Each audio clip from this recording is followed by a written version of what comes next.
مساء الخير، ونحب نرحب فيكم في اللقاء الافتراضي الذي تنظمه الجمعية الكويتية للدفاع عن المال العام تحت عنوان الصندوق السيادي الماليزي وأثره على الاقتصاد الكويتي. والجمعية الكويتية للدفاع عن المال العام إحدى مؤسسات المجتمع المدني المعنية في حماية المال العام ومكافحة الفساد المالي، تم تأسيسها من سنة 97. للدستور الكويتي في مادة 17 التي نصت على أن الأموال المال العام وحمايتها واجبة على كل مواطن، وتم اختيار هذا العنوان لما له من أثر في الشارع الكويتي خلال الفترة الأخيرة، وما أثر هذه الجريمة على الاقتصاد الكويتي. معانا اليوم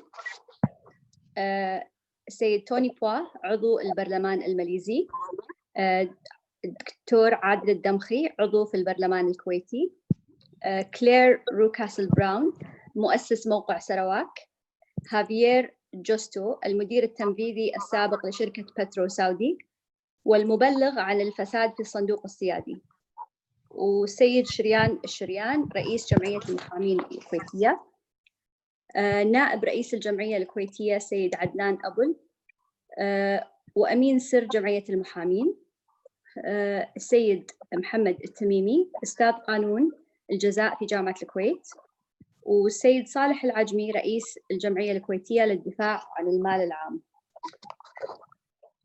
والآن نبدأ فعاليات هذه الحلقة النقاشية بكلمة من رئيس الجمعية المحامي صالح العجمي. Thank you, ladies and gentlemen, for attending our conference. We would like to welcome you in our virtual meeting about 1MDB and its effects on Kuwait's economy. This panel is organized by the Kuwait Association of Protecting Public Funds. The Kuwait Association of Protecting Public Funds is a civil society entity established in 1997 with the concept of defending and protecting public funds and to fight financial corruption. Its mission is to monitor violations and abuses of public funds, moreover, spread social awareness about the importance of anti-corruption and the protection of public funds. Furthermore, it reports whistleblowers whenever informative evidence of suspicious acts, violations on public funds based on the Constitution Article 17, which stated that public funds are inviolable and every citizen shall have an obligation to protect it. This topic was chosen because of its impact on the Kuwaiti society recently and the effect of such a crime on the Kuwaiti economy. I would like to introduce our panel today. We have Tony Pua, Member of Parliament in Malaysia, Adil Al-Damkhi, current Member of Parliament Kuwait, Claire Rucastle Brown, founder of the Sarawak Report, Javier Justo, the whistleblower and former CEO of the Petro Saudi, who reported the corruption of the Malaysian Sovereign Fund, 1MDB, Sharian al-Sharian, Chairman of the Kuwaiti Lawyers Association, Adnan Abul, Secretary of the Lawyers Association and Deputy Chairman of the Kuwait Association for Protecting Public Funds, Dr. Amit Siru, esteemed professor at Stanford University, Professor Mohammed Al-Tamimi, Professor of Penal Law at the Law School of Kuwait University, and finally, our speaker who will deliver the opening speech, Saleh Al-Ajmi, lawyer and chairman of Kuwait Association for Protecting Public Funds. After the chairman's word, we will start the discussion. Thank you. بسم الله الرحمن الرحيم. بداية أشكر الأستاذة سارة على هذه الإدارة لهذه الحلقة النقاشية، ونرحب بجميع الضيوف والمشاركين في هذا المؤتمر أو هذا اللقاء الافتراضي الذي نتمنى من خلاله أن تصل الرسالة جليا إلى من يهمه الأمر بأننا في دولة الكويت لا نرضى لشخص أو اثنان، شركة أو مؤسسة، جهة كانت مهما كانت هذه الجهة، أن تسيء إلى سمعة دولة الكويت المحلية أو الإقليمية، وسنكون نحن كأفراد في هذا المجتمع سدا منيعا في وجوههم. نعلم مدى أثر انتشار جرائم غسل الأموال على الاقتصاد المحلي لأي دولة يستشري فيها هذا النوع من الجرائم، لما لها من هز أركان الاقتصاد وهز كذلك ثقة المستثمرين في الأنظمة المصرفية، فدائما نضع كل إمكانياتنا التي بإمكاننا وضعها للحد من هذه الجرائم. نؤكد نحن في المجتمع الكويتي كأفراد وكمنظمات مدنية مؤسسية بأن لا يمكن لأي فاسد كان أن يتمترس بوظيفته مهما علت، أو يتمترس بعلاقته الاجتماعية أو مركزه الاجتماعي، بل يجب أن يطبق القانون على الكل ولا يفلت أي شخص من العقاب مهما كان مركزه الاجتماعي أو الوظيفي. ولنا في رسول الله صلى الله عليه وسلم أسوة حسنة عندما قال: لو أن فاطمة بنت محمد سرقت لقطعت يدها. كما أن سمو الأمير الشيخ صباح الأحمد الجابر الصباح في كثير من المناسبات يذكر ويؤكد بأن القانون يطبق على الجميع ولا يمكن لفاسد أن يتمترس بأي حماية، وقالها صراحة: لا حماية لفاسد. الهدف من إقامة هذه الحلقة النقاشية هو تسليط الضوء على هذه القضية بالذات، قضية الصندوق السيادي الماليزي، لنعلم متى بدأت هذه القضية وكيف حدثت وما هي الحلول لمعالجتها حتى نصل في نهاية المطاف إلى ردع المعتدين في هذه الجريمة. والهدف الأساسي من هذا كله أن نبين للعالم أجمع، ابتداء من دولة الكويت إلى أقطاب الدول العالمية، بأننا لا نرضى بهذه الجريمة مهما كانت ومهما كانوا أطرافها. وسمعة الكويت واجب حمايتها على كل فرد، وليست فقط متروكة للبرلمان أو متروكة للحكومة أو أي سلطة أخرى، لأن الأمير الراحل الشيخ جابر الأحمد رحمة الله عليه ذكر في مقولته المشهورة: الكويت هي الأم والأب، هي الأرض والعرض، هي الحاضر والماضي والمستقبل. فإذا كانت الكويت هي الأم والأب، فلا يمكن لشخص يرضى أن تسيء سمعة أمه وأبوه، ولا يمكن يرضى شخص أن يساء إلى عرضه. فنحن دورنا كمؤسسة مدنية معنية في حماية المال العام ومكافحة الفساد المالي أن نكون أول من ينظم مثل هذه الفعاليات ومن يسعى من خلالها. حبيت أرحب في ضيوفنا الكرام في المشاركين وأترك المجال لكم، وشكرا زميلتي سارة، والله يعطيكم العافية. الله يعافيك. For our English speakers, you can turn on the Zoom function and press on English. I will also translate the bullet points, but in case you wanted the live translation, you can turn on the English flag. Just to summarize quickly what Mr. Saleh Al-Ajmi said, he basically wanted to acknowledge that the country of Kuwait does not allow such crimes to happen. We as a society and as a country find anybody punishable by law, no matter who he is or what family he comes from or what entity he belongs to. And one of these, the Kuwait Society Association for Protecting Public Funds is showing this by example with our conference today. This is a brief summary. I will be starting with Claire. Claire, I'm just going to ask you to give me in 2 minutes, very brief, what you know about this issue. And since you were the source of breaking the 1MDB scandal, can you take us very quickly through the highlights of the scandal from when you first started investigating to where you are now? As brief as possible, because I really want to focus on the Kuwait angle, if that's okay. Let me first repeat that in Arabic, Claire. السؤال الأول للسيدة كلير هو عن الجريمة، إن تعطينا رؤوس أقلام الجريمة، وبنفس الوقت وين هي وصلت الحين في هذا يعني في التغطية، وبعدين على السريع راح نوصل إلى دور دولة الكويت واللي حصل في دولة الكويت بعد جوابها على هذا السؤال. Claire, please. Yes, well, I'll be brief because you have two other very good speakers who can elaborate on the details of the 1MDB scandal. But in short, this was a fund set up by the new Malaysian Prime Minister who came into office, Najib Razak, in 2009. And it expressed its mission as being to invest billions to raise money for development. It was called the One Malaysia Development Fund. The key to this whole operation was that it was managed by the Prime Minister himself. This has been concealed. This was concealed at first, but became more and more obvious. There was an apparatus around that. But the Prime Minister was the sole shareholder of the fund, and he was the sole signatory, and he controlled it, and they raised billions of dollars. And that money, as people like Tony Poir started to point out in Parliament in Malaysia, was starting to disappear. What I was beginning to find out was that it was beginning to reappear in interesting places around the world. And the proxy for the Prime Minister in running this fund was a very flamboyant businessman named Joe Low, a Chinese-Malaysian fixer who had become very, very familiar and in fact, a very colorful global figure in the nightclub scenes around the world. And that's how he operated. He met people in nightclubs who were rich and connected, and he used those connections to filter the money behind joint ventures with them.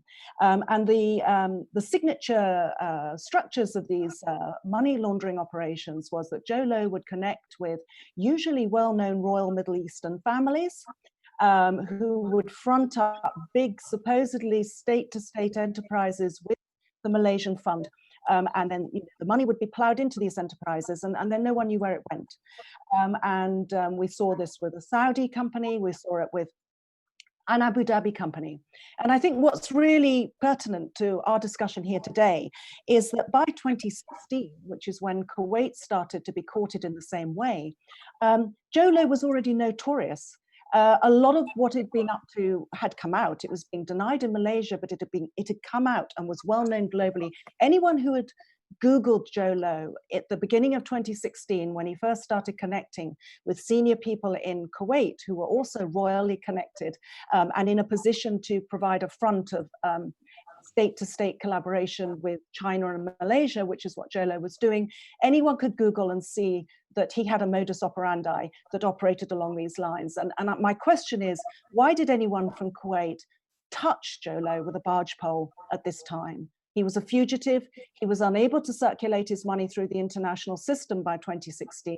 He was looking for ways to launder his money by hiding behind other entities. And that's my story when you come to ask about what he got up to in Kuwait. Amazing. I'm just going to summarize in Arabic. السيدة كلير تتكلم عن الصندوق السيادي إنه كان صندوق تطوير لدولة ماليزيا، كان يترأسها رئيس جمهورية ماليزيا السيد نجيب رزاق، وهو كان له إدارة هذا الصندوق.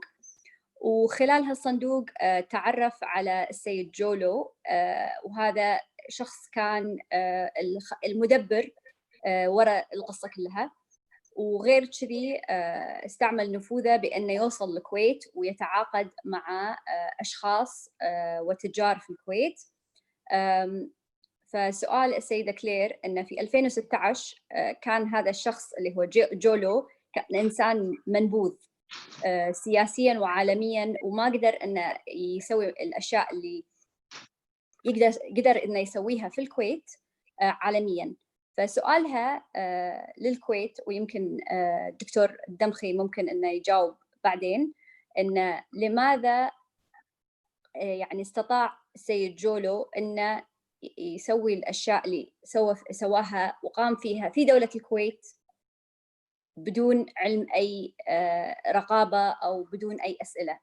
فراح نرجع لهالسؤال للسيد عادل الدمخي. Claire, an important question to you is how did you obtain your information in Kuwait, and when did Kuwait come on your radar? It seems that the majority of your sourcing was Bashar Kiwan. Was there anyone else? The reason I ask is that Bashar is a highly unrespected individual in Kuwait and appears to have an axe to grind. Please wait for the translation. سؤال للسيدة كلير. متى بدأت الكويت تظهر في تحرياتك؟ ومعظم المعلومات اللي حصلتيها كانت من السيد بشار الكيوان، وبشار الكيوان يبدو أنه شخص غير محترم في الكويت، ولا ينال احترام الشعب الكويتي، ويبدو أن لديه ضعينة بهذا السبب. فشنو هي مصادرك الأخرى؟ Please, Claire, go ahead. Yes, well, I'm sure Xavier can later answer to how it feels to be the vilified whistleblower, not in a position to answer back. No, this gentleman is not my only source. I have multiple sources in Kuwait, plus absolutely solid documentation. And I think the fact that I have not yet been sued by anybody, all of whom extremely rich people, testifies to the fact that I can prove what I've said. And indeed, I've noticed that in just the last few days, a major law firm in the United States, who I highlighted as having been paid by a certain royal personage, I know you don't want me to speak names, so I won't, who has been in receipt of the money we're talking about, they are now admitting, having been challenged by me to admit it, they are admitting that the person who has been financing the bills owed to them by Joe Low is indeed the person I identified, and they have made that official by acknowledging it in their submissions to the Department of Justice foreign agent register that they have to fulfill. So, no. Claire, a brief follow-up. So you're speaking about the Kuwaiti national who is from a large family. What about the other Kuwaiti national? How did he get on your radar? I've written about quite a few Kuwaiti nationals in this. It's very difficult if I'm not allowed to mention names, so I'm not sure who you're talking about either.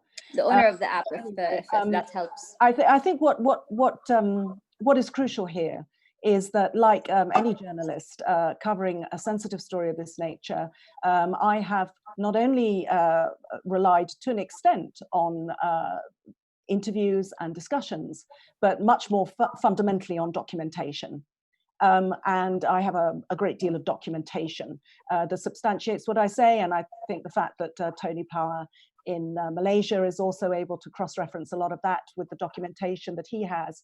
I think I'm here, you know, that I am not just relying on a supposedly discredited person for what I'm saying. Got it. I'm just going to translate this. سيدة كلير تجاوب أن هي لديها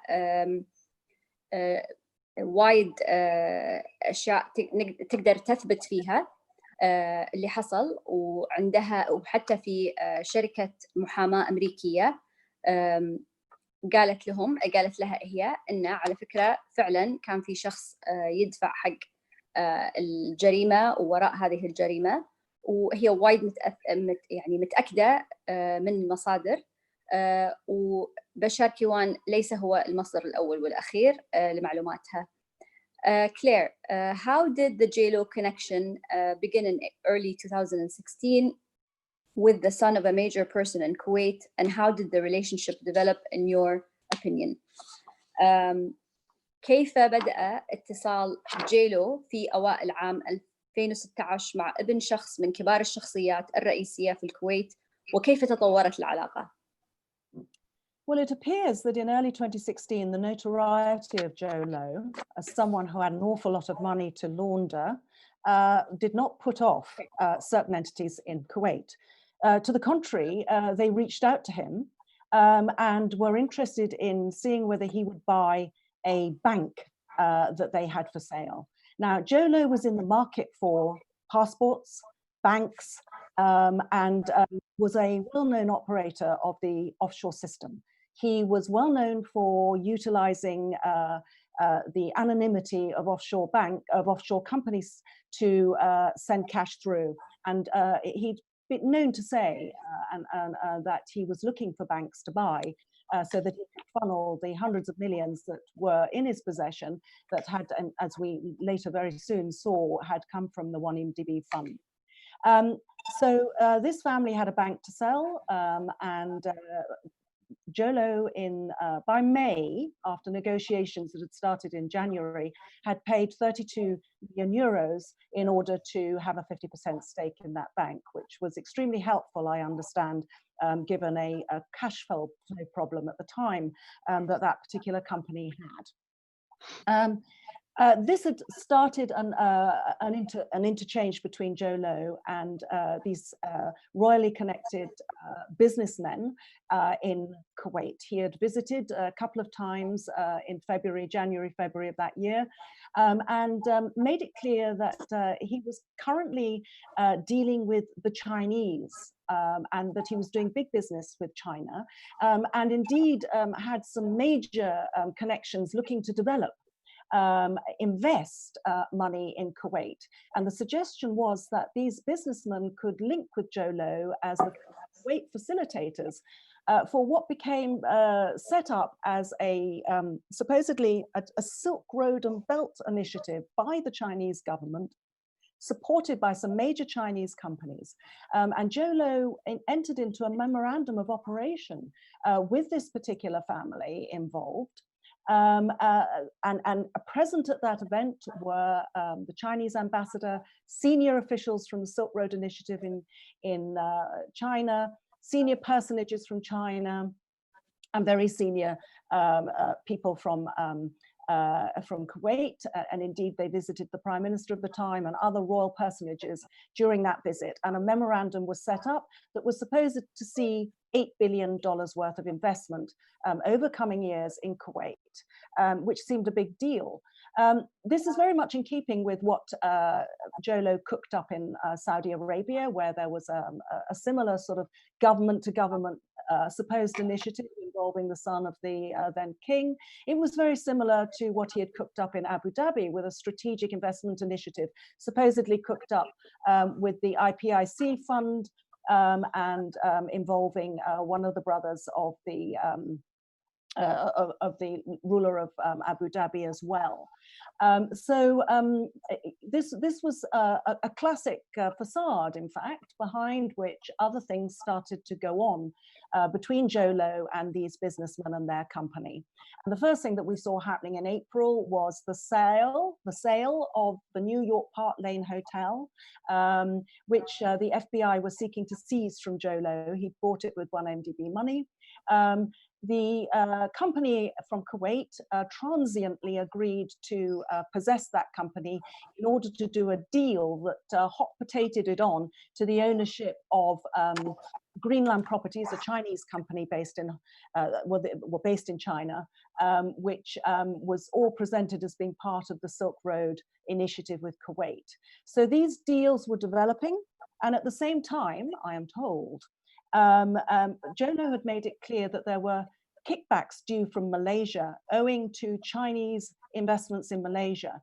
And Tony will know what I'm talking about. One of them was the East Coast Rail Link project, and there were a couple of pipeline projects that later came up, where a particular company that was already involved in this supposed Silk Road investment initiative in Kuwait, known as CCCC, it's a Chinese major construction company, had started to get engaged in these investment projects in Malaysia, and Jolo informed these businessmen that Najib was going to get massive multi-million-dollar kickbacks, hundreds of millions of dollars in kickbacks, and that these could be funneled through their operation. So that takes us up to mid-2016, when actually a bomb went off with 1MDB, and that was the FBI standing up in America with the DOJ and announcing all the details of 1MDB, targeting and identifying Jolo as a man who had stolen the money and funneled it into these various projects, including the New York Park Lane Hotel. So by June of 2016, July of 2016, the 20th of July, Jolo was fully exposed globally, even though Najib Razak in Malaysia was still denying this scandal. It was a week after that I was passed documentation, and I exposed in my blog that indeed a deal had taken place with this Chinese construction company. The East Coast Rail Link was inflated. The contract was inflated by 100%. And I received the secret back document, which showed that the extra money, that 100% inflation, was secretly going to be funneled into CCC back channeling and buying 1MDB land and paying for 1MDB debt incurred on disappearing millions from 1MDB. I published that in late July of 2016, and it's shortly after that that the fund seems to start in Kuwait. I just have one quick follow-up, Claire. To cover a certain person in Kuwait, I'm sure the audience wants to know, his amount was around $14 million, just to give you a hint as who he is. He is the person that, the person who is potentially from a important family used to refer to as the Egyptian. What I'm interested in your clarification is basically, if you understand who I'm talking about, what is his involvement? That is moot. I have heard that he was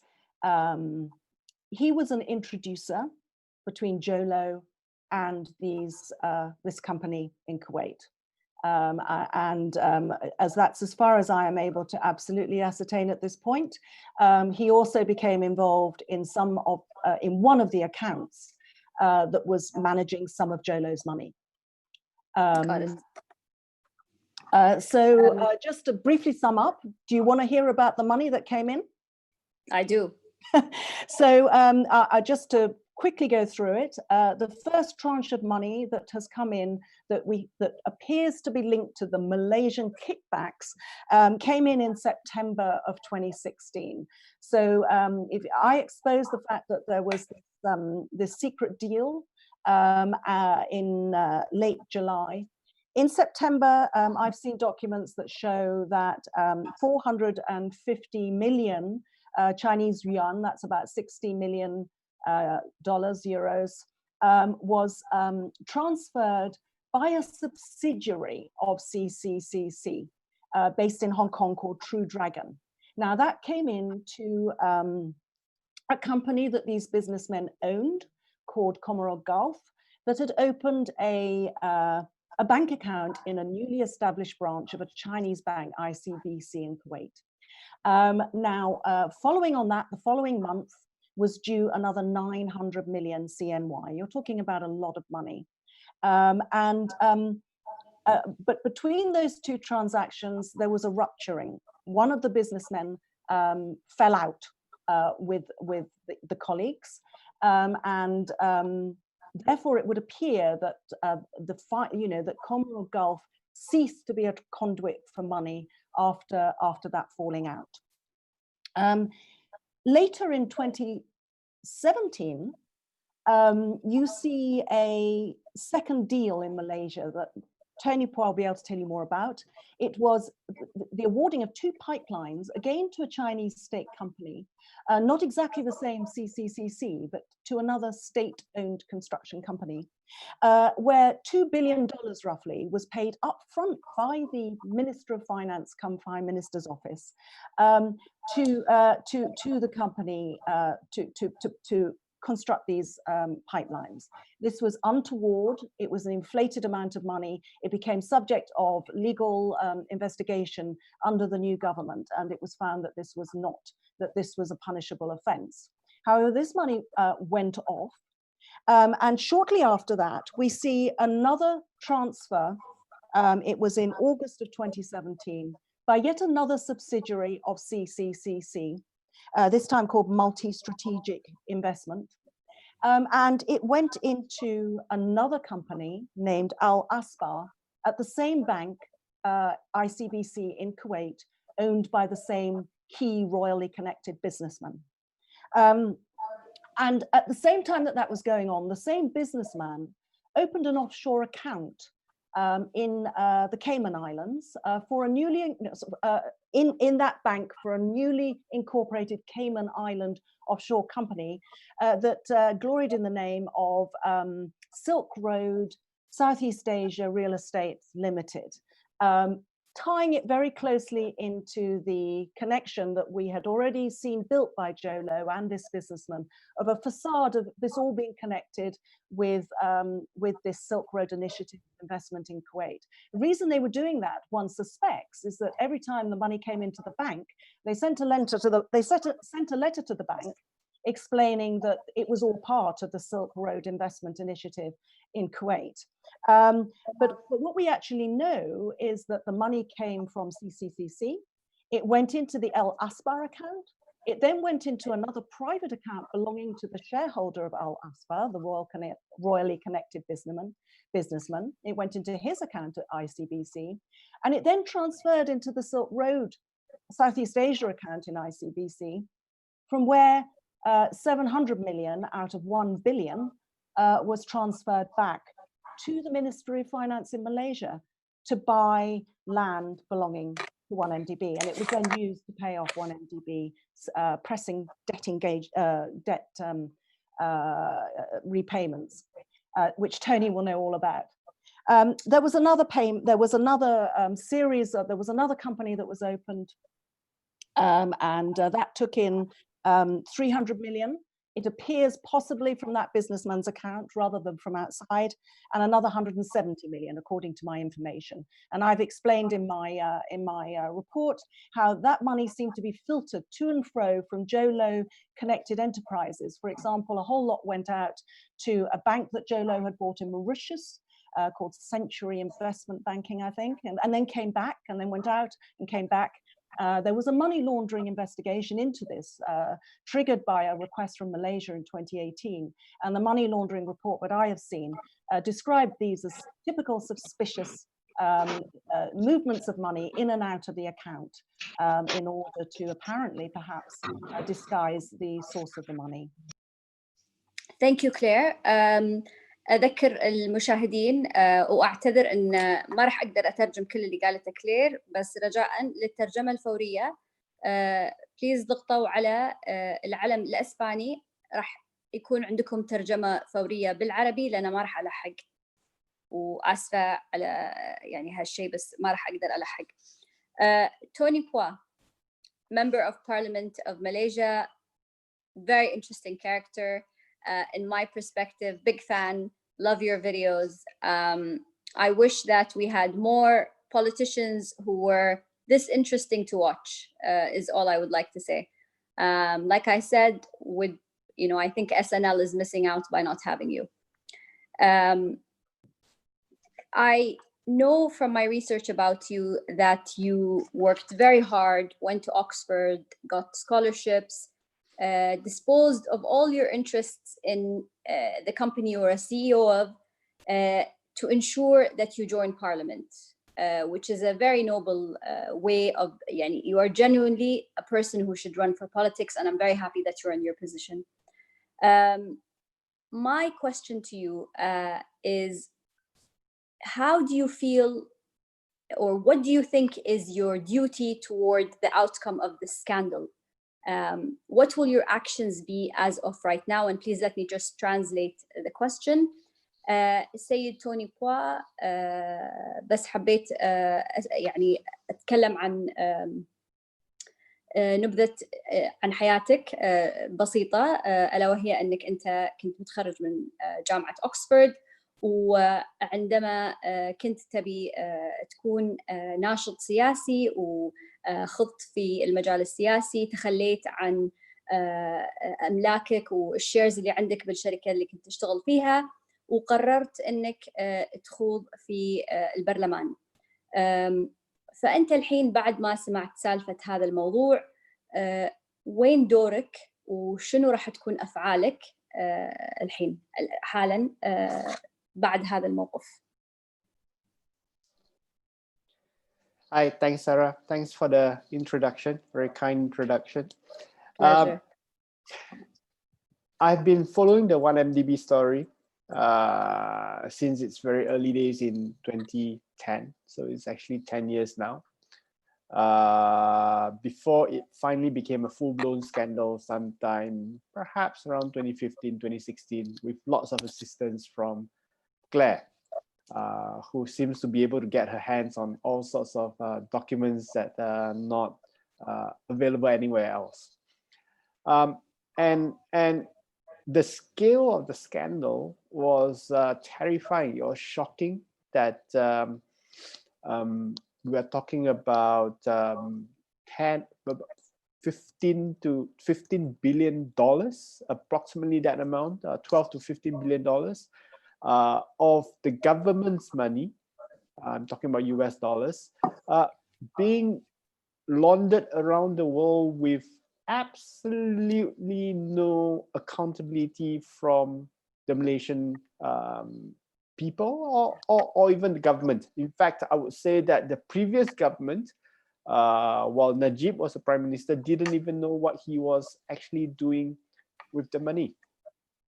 And hence, for me, it was very important as the conclusion of this scandal, and we haven't quite arrived at that yet, is that those who perpetrated the crimes, that would be my former prime minister, Najib, as well as Jolo and his gang, gets punished for what they did. And they be made an example to the rest of the world on what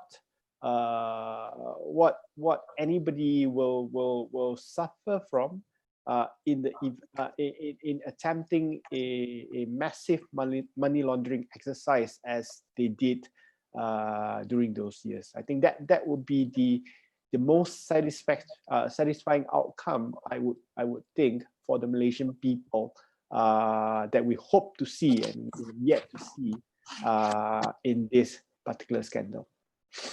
Let me ask you something.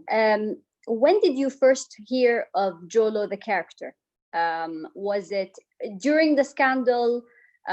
Before? I understand that his father and his grandfather had, were, from not a very, rich background, but they were sort of well known.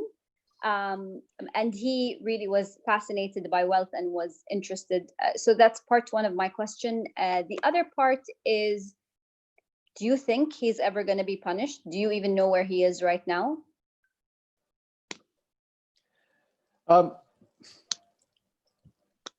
I first heard of Jolo, and to be honest, I didn't really pay a lot of attention to Jolo from Claire's blog, Sarawak Report, where you see pictures of Jolo partying with Paris Hilton. You saw bottles of crystal champagnes being poured around. At that point in time, Claire was, I think, equally, mystified by where did this Chinaman come from with so much money, and he was only what, 27, 28? That was his age.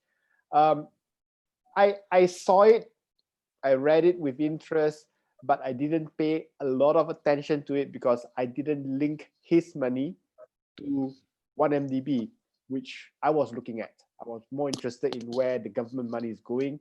If some private rich kid spends his money on buying champagne, that's interesting, but not quite my problem.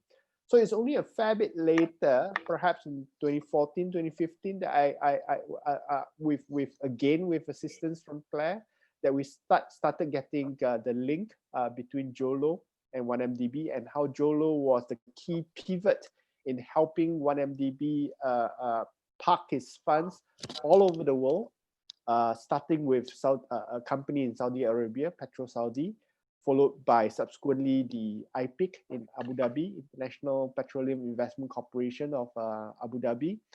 And subsequently, he went to China without knowing the details then, with Kuwait playing, at that point in time, a middling small role in some transfer of funds. So we didn't know any details as to how much Kuwait entities or personalities was actually involved in this exercise. And that has always been a mystery to us, even after we became government in 2018, until the recent exposés again on Sarawak Report recently. I just want to also ask another question with regards to the way forward for Malaysia, especially in light of Goldman Sachs's role. As a Malaysian first and a member of parliament second, what restitution makes sense to you? What do you want from, what do you want the outcome of the situation with Goldman Sachs to be? And what is the way forward, really? I think the biggest lesson, not for the perpetrators, but for the rest of us, is how do we keep our financial institutions in check? How do we make our financial institutions honest? Now, government is the clear, what do you call it, example of a financial institution who saw a lot of money and was willing to play along with corrupt practices in order to earn ridiculous amounts of fees. They earned about $600 million US dollars. Yes. Dollars in terms and of 190 million from the issuance of the bonds. No, total of 600 million in fees from issuance of 3 bonds. So altogether is about 588, 600 million from the Malaysian government company. And the total amount of bonds raised was about 6.5 billion ringgit, which makes the fee just a tad under 10%, unheard of in the world. And they did nothing about it. They thought it was a great deal. They celebrated their success. And they should be punished financially. That's number one. They should be punished financially. But number two, more importantly, I think banks need to take a certain degree of criminal responsibility for their actions in abetting such crimes, especially in money laundering. And we have yet to see this element come into play. So money is one thing. We want lots of money back from one. How much money? The current number that's being floated around is $3 billion. How much money would you be satisfied with? I think $3 billion is the asking amount from the Malaysian government when we were in government. For those who are not aware, we won government in 2018, but we just sort of lost it a couple of months ago due to a internal fracture of our coalition.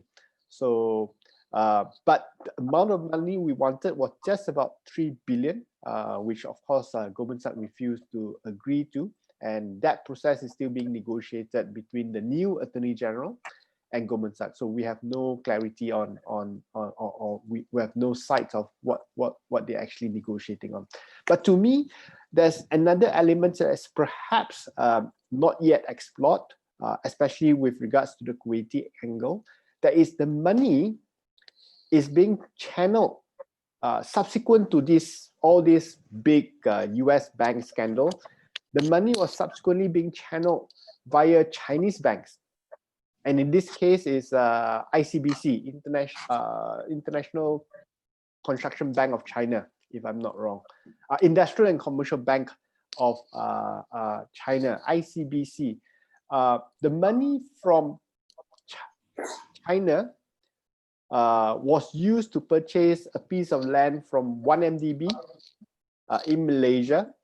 The purpose was for 1MDB to receive money so as to be able to pay some of its debts.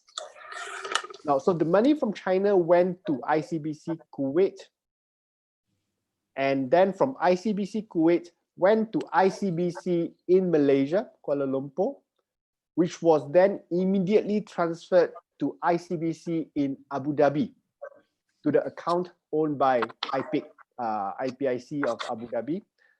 Basically to repay the debt 1MDB had with them. So the money was transferred in the Chinese currency, renminbi. So from China to Kuwait to KL, Kuala Lumpur to Abu Dhabi, all via ICBC.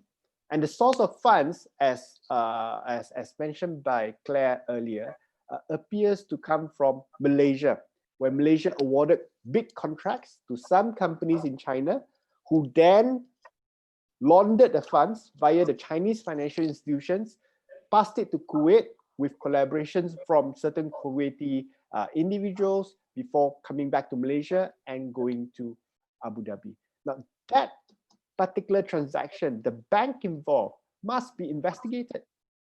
I think they should be investigated in Abu Dhabi, in Kuwait, and perhaps, in my view, in Malaysia as well. And if found guilty, I think international financial regulators must take action against these banks.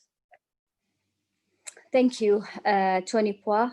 I'm going to now move on toward the Kuwaiti side of this. Javier, you will be in the middle of this as you are the whistleblower. بس أبي أفيد المستمعين إن ما في علم إسبانيا، أنا آسفة، بس إنكم اختاروا اللغة الإسبانية للترجمة الفورية. For our English speakers, I will try to basically summarize as much as I can from the Arabic speakers to you. We also have a translator, Jumana. You can press on English and she will attempt to translate in real time as soon as she can. النائب الدمخي، الأسئلة موجهة إليك. راح أعطيك 10 دقائق وعندي سؤالين. كل سؤال راح أعطيك 5 دقائق حق الجواب. ودكتور بس راح أسوي لك كذي لما يكون خلص الوقت، يعني بقالك دقيقة ويخلص الوقت. تمام.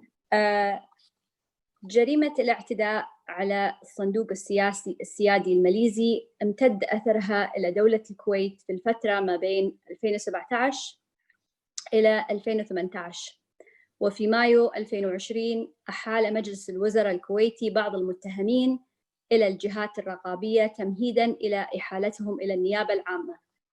كونك نائب بالبرلمان بذات الفترة، أين دوركم الرقابي وما هي تحركاتكم بعد البيان الصادر من مجلس الوزراء؟ بس أعطني فرصة أترجمها للأجانب. The 1MDB scandal happened between 2017 and 2018, and in May 2020, this case and the people involved were transferred to the regulatory authority and to the Attorney General. Since you were a member of Parliament during that time, what is your role in observing what was happening and tracking, especially after basically the legal entities in Kuwait came out with a report regarding the scandal. دكتور تفضل. شاكر لكم الاستضافة وشاكر لكم إثارة هذه القضية الحقيقة مهمة جدا لما لها من أثر كبير جدا على الدولة وأثر في سمعة الدولة وتأثيرها كبير جدا على الاقتصاد، بل ستجبن يعني رؤوس الأموال عن الدخول في الاقتصادات سواء الكويتية أو الخليجية في ظل هذه السمعة. أعتقد القضية في الكويت كانت مغيبة تماما، لم تثر لا في الداخل ولا في يعني دور المجتمع المدني للأسف ولا في الصحافة. التقفها بعض الأخوة في كالأخ شعيب المويزري في 4/2/2019 تقريبا، هو أول من سأل في البرلمان أسئلة، لكن للأسف التفوا على هذه الأسئلة وجعلوا هيئة الاستثمار هي التي تجيب، حتى تقول احنا والله ما عندنا علم بهذا الشيء، هذا مو دورنا. يعني كان السؤال لوزير المالية المفروض يشارك فيه البنك المركزي، يشارك فيه كل من هم تحت إشرافه، لكن للأسف شارك فيه فقط هيئة الاستثمار اللي التفت على الإجابات بلا أعلم، وإحنا ما عندنا يعني أخبار عن ما تسأل عنه. ليش ما ندري؟ أنا أقول لك ليش. هو غسيل المال دائما يكون بسبب استغلال النفوذ واستبداد السلطة. للأسف السلطة من خلال 8 سنوات سابقة حاربت كممت الأفواه. دكتور صوتك مو واضح. جائرة. كان هناك فعلا قطبية واحدة بس هي التي تسود في السلطة، كما يمكن الحال في ماليزيا. أنا أقدر أشبه الحال بالكويت نفس الحال في ماليزيا. كان قطبية واحدة، طريق يعني اتهم نجيب وطلع للأسف بريء قبل من النيابة. نفس الشيء في الكويت، كان هناك للأسف تكتيم. يعني عندما سألت الأخت كلير عن موضوع شلون دخل، هذه هي المشكلة كان هناك للأسف قطبية واحدة وفي سلطة واحدة استأثرت واستفادت من محاربة الإصلاحيين في وقت من الأوقات، وظنت في تغيير الصوت النظام الانتخابي والصوت الواحد والتأثير على في الانتخابات من خلال الماديات ومن خلال الخدمات مثل العلاج بالخارج وغيرها، وإخراج مجلس كان في وقته أطلق عليه مجلس المناديب، وكان هناك يعني في أمان كبير من المحاسبة. هذا اللي صار في البلد. أظن في الكويت تغيرت المعادلة بدخول الشيخ ناصر صباح الأحمد في الحكومة. هذا غير المعادلة بشكل كبير، كشف جرائم كثيرة مخفية مثل صندوق الجيش، مثل الكلام على اليورو فايتر، مثل الكلام على الآن الصندوق السيادي الماليزي. فأعتقد تغيرت المعادلة بدخوله. في مجلس الأمة تغيرت المعادلة بدخول بعض الإصلاحيين، أثيرت قضايا كانت مخفية مثل ضيافة الداخلية، مثل اليورو فايتر وغيرها من القضايا الكثيرة اللي بدأ التحقيق فيها. فليش ما كان أصلا لها صدى هذه الجريمة داخل الكويت ولم يتكلم عنها ولم تثر يعني كقضية متعلقة، خاصة أنها متعلقة بأشخاص وليست بالمال العام يعني ككل، إنما تعلقت بأشخاص. نعم كان هناك غياب لدور البنك المركزي، مع أن البنك المركزي في شهادته قال أن أنا بعثت إلى وحدة التحريات بلاغات عن تضخم أموال. بعدين وحدة التحريات أرسلت إلى أمن الدولة وطالبت بصحة وبالتحقيق، وهني في عندنا إشكالية في وحدة التحريات. وحدة التحريات الخاصة أنشئت بقانون وممتاز، يعني قانون إنشاء، لكن خلى من إعطائها القوة. أول شيء وحدة التحريات لم يعين لها رئيس من سنتين، رئيسها استقال ولم يعين لها رئيس، وهذا كان خطأ كبير يعني كان يحاسب فيه وزير المالية. الأمر الثاني كذلك الخطأ اللي في تشريعها، لم تعطى كجهة تحقيق وجهة تحري، إنما هي فقط تتلقى البلاغات، وهذا خطأ كبير. ثالث شيء في وحدة التحريات أنها لم تكن تستقل بالرقابة، وأحيلت الرقابة إلى أكثر من جهة غير وحدة التحري، وهذا خطأ. لازم كل هذه الجهات تكون تحت وحدة التحريات حتى فعلا تقوم بدورها، وعندما تسمع أو يأتيها يعني هذا هي تتجه وهي تروح يعني تقوم بدورها. ما كان لها هذا الدور. تأخر الرد من وزارة الداخلية، دخل من عليه في الانتربول، وهذا طبعا وزارة الداخلية مسؤولة عن هذا الموضوع. في النهاية لما يعني ظنوا أنهم بأمان، جاء من كشف هذه الجريمة، وإحنا هني كان لنا دور. أنا يمكن أول واحد ويمكن الوحيد اللي هددت رئيس. نعم أقدر أكمل يمكن في سؤالك الثاني إذا عن دورنا إحنا كمجلس أمة. أقدر أكمل. تفضل. إيه راح أرد لك. بقولها بالإنجليزي أول بس عشان لما يصير بالعربي جاوب أنت سيدة. For our English speakers, I'm going to say the English first. Kuwait is currently going through a very uncertain economic landscape.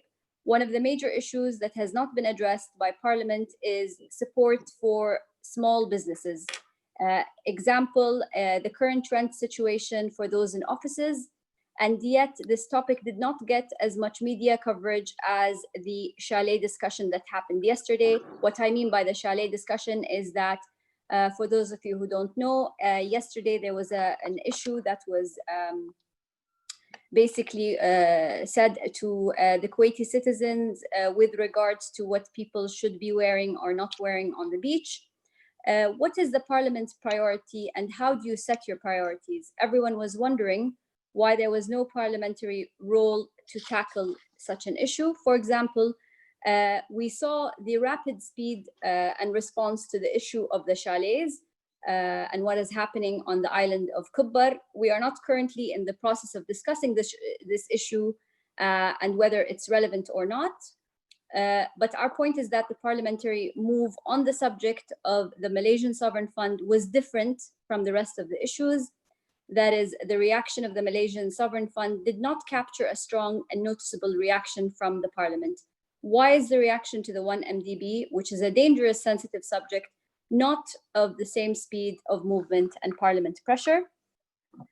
دكتور عادل الدمخي، تمر الكويت حالياً بمرحلة اقتصادية غير مؤكدة، ومن بين القضايا الرئيسية التي يتم تناولها البرلمان مسألة دعم المشاريع الصغيرة مثل وضع إيجار المكاتب.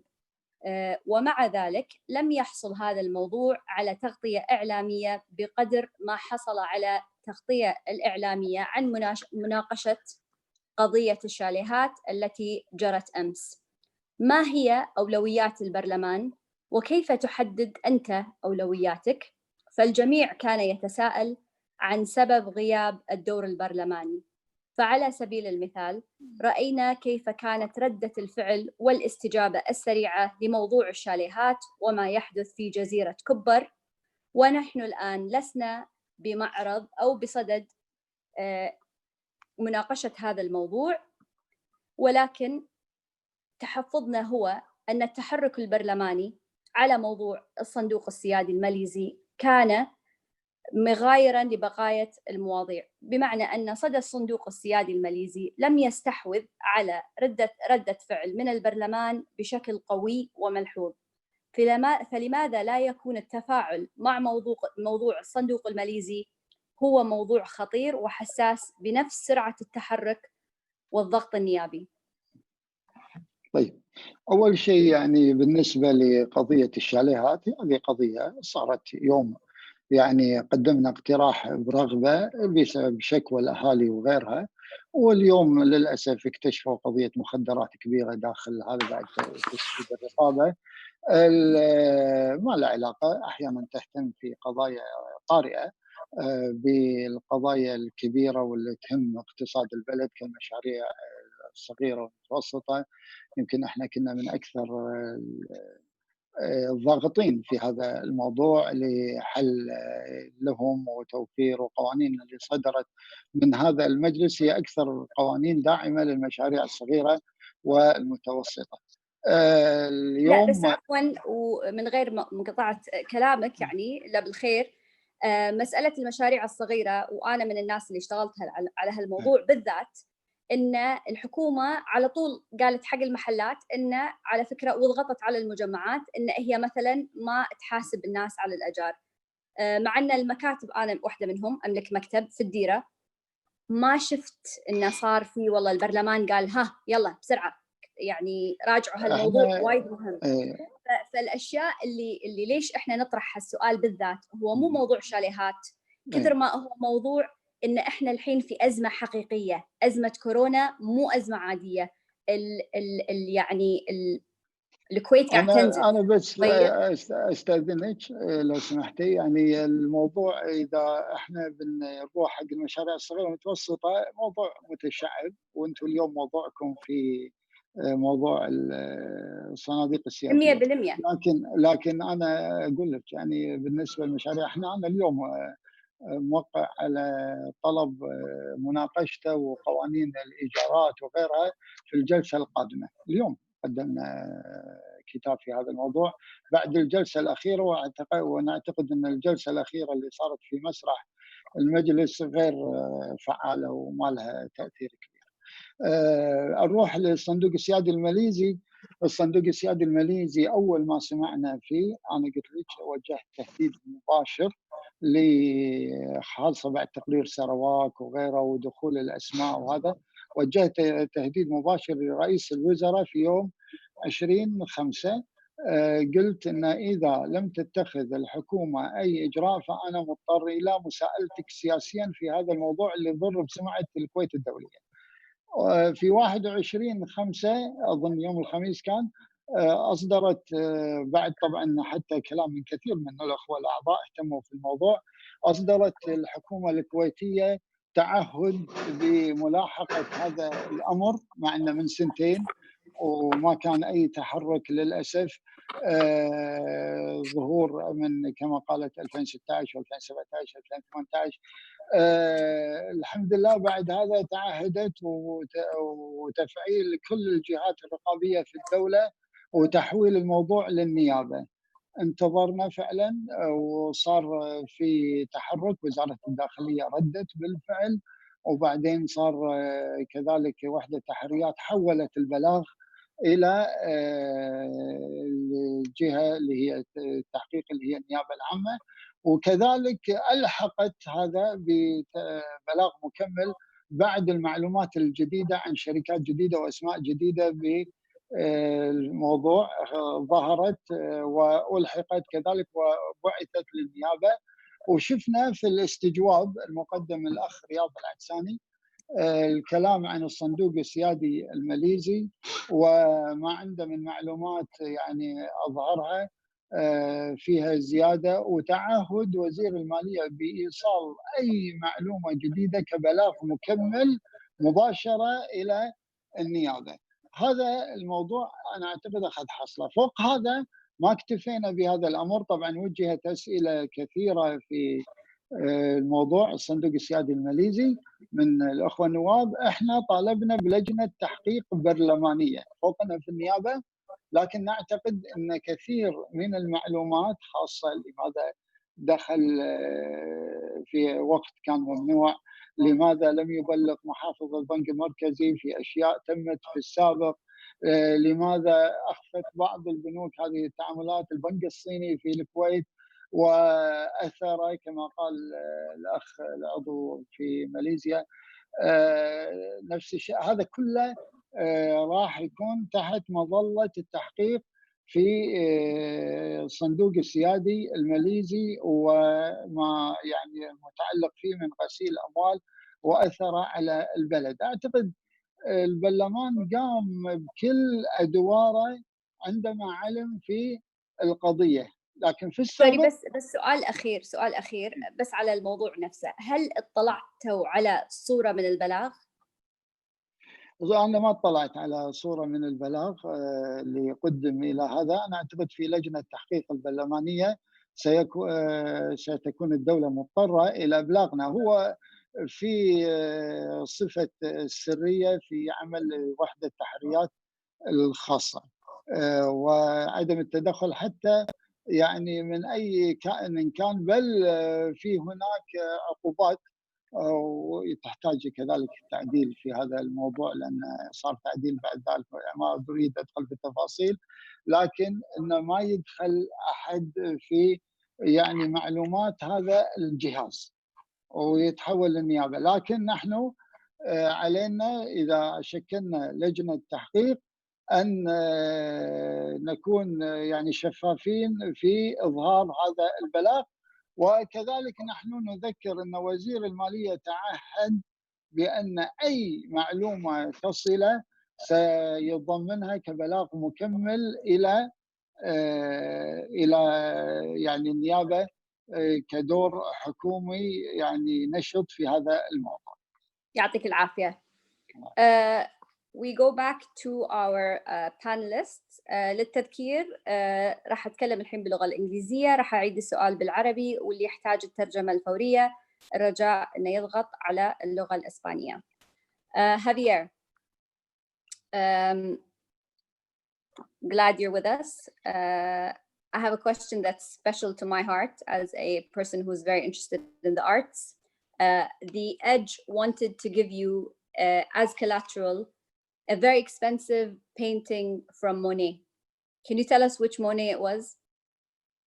Just 30 seconds for that answer. I'm just curious.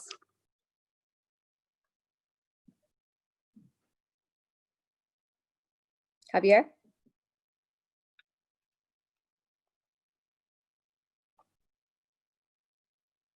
Javier, can you hear me?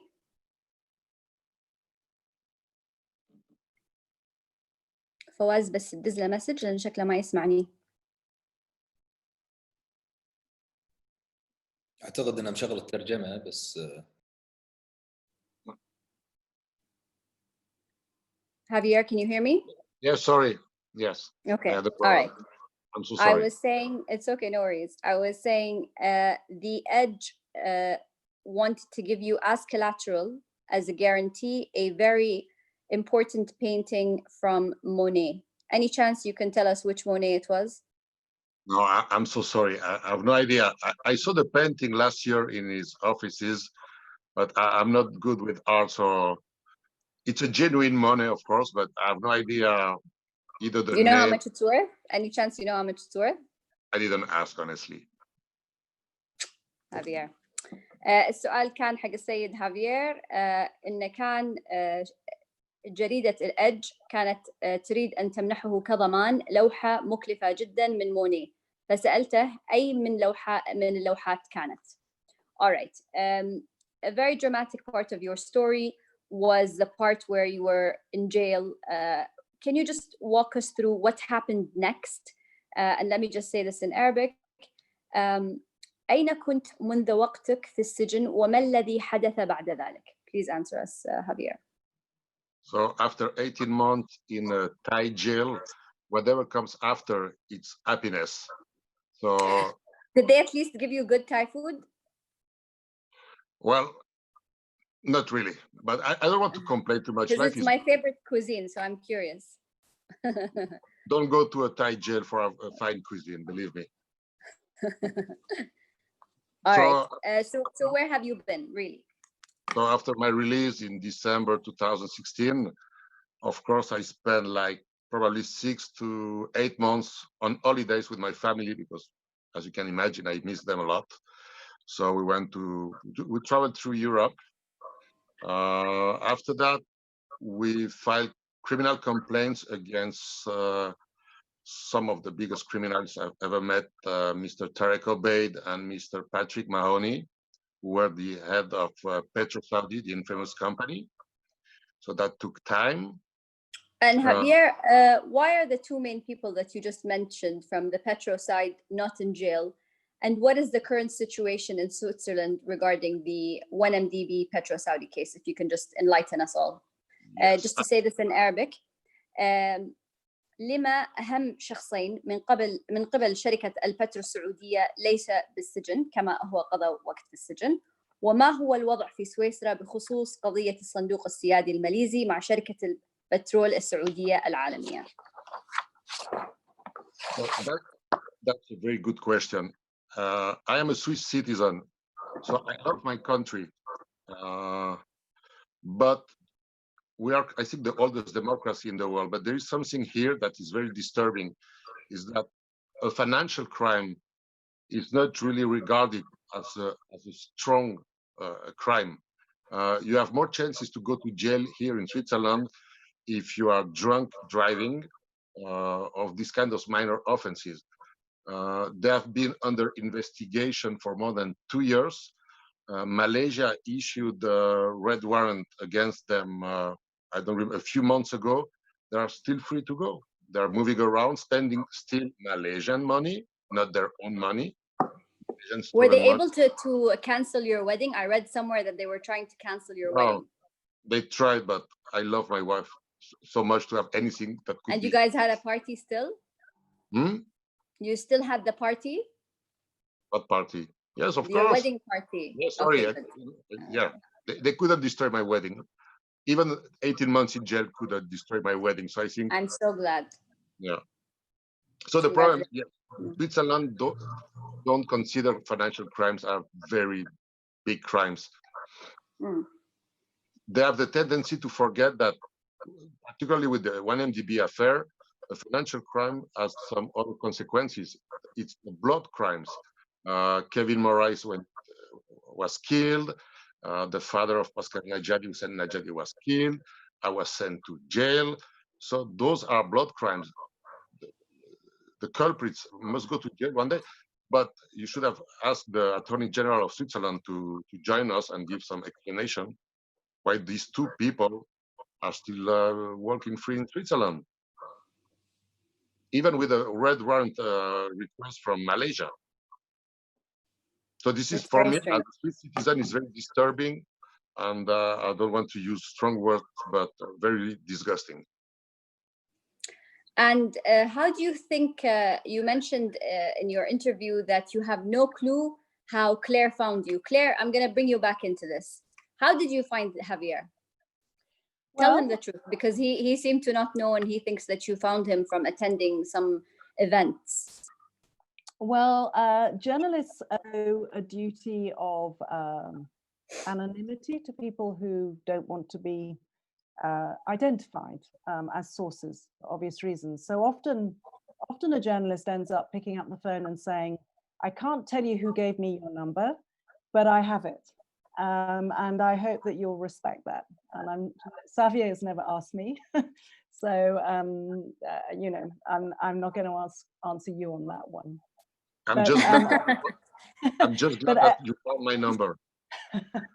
What a journalist does, obviously, and that's where we fit into this whole story. We've got, you know, terribly important people, members of parliament, analysts, professors, people who are going to make policy. Where does a journalist fit in? Well, somehow we fit in as the channel of information between all of those people, where we have an absolute duty to protect those people who talk to us, with the public interest in mind. We're there for the public to know what sometimes somebody who's in a position of authority and decision making, they actually, for several reasons, can't necessarily say it themselves. So they will sometimes tell a journalist because they think it needs to come out. And we see that all over. It's one of the important facets of a democracy. And so I brought this story out, but I talked to many, many people who gave me bits of information here and there that enabled me to put this together and to reach people like Xavier, and indeed a number of people that I've been speaking to in your own country. Javier, what are you working on now? What is your current career? Well, we moved to Malaysia a year ago. We wanted to settle there. We found a beautiful place, a beautiful school for my son. I mean, life was really beautiful. But as you may know, early March, there were some changes in the political life of Malaysia. So we pretty much flew the country in 48 hours, leaving a lot of things there. But for safety reasons, I thought it was the good thing to do. So now we are back to Switzerland. We will move to Spain in a couple of weeks as soon as they reopen the borders. So that will be a new chapter of our life. I will miss Malaysia. Hopefully, I'll be able to return soon. That's my wishes for Malaysia. We're going to return to the Kuwaiti segment of this panel. المحامي شريان معنا.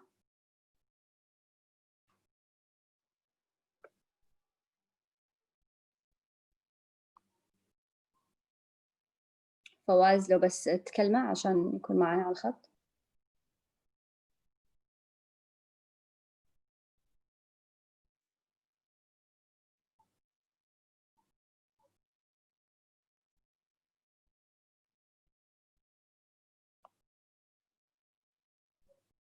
بسم الله الرحمن الرحيم.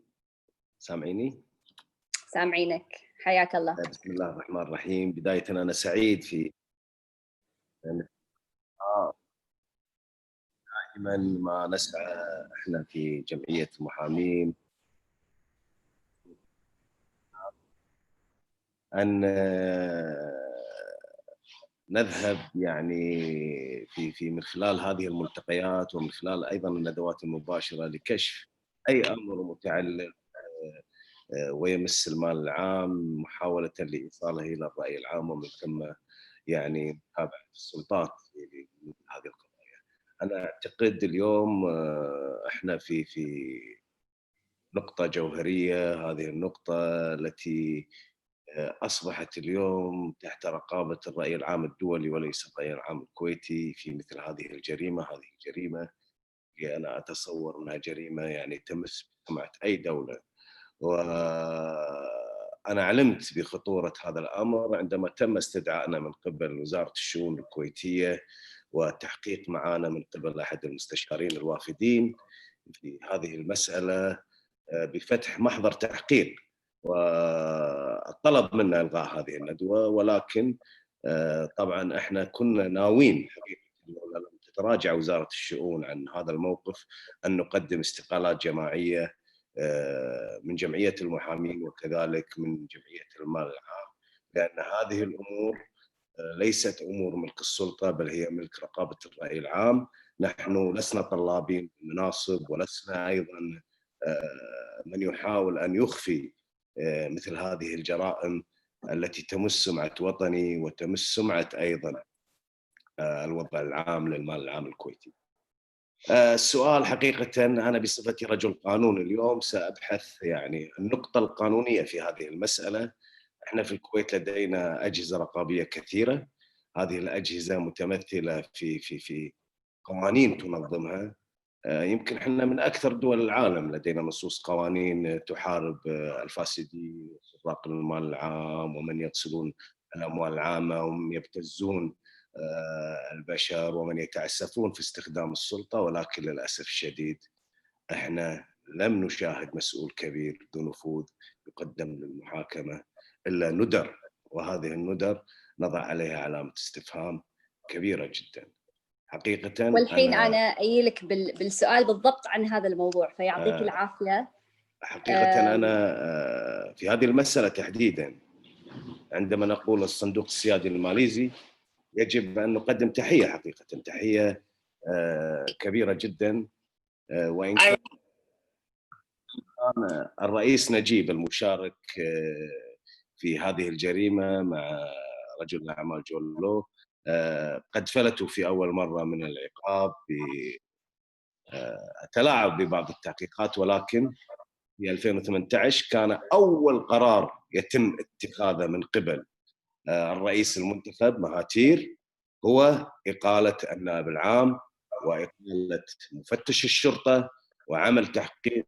كسعادة النائب لديه علم بتفاصيل هذه القرارات الصارمة، إقالة النائب العام وإقالة المفتش العام وإقالة كثير من قاموا بالتحقيق في هذه القضية بسبب أنهم كانوا مضللين للعدالة في هذه التحقيقات، وعليه بدأ تنظيف السلم من فوق وليس من الأسفل.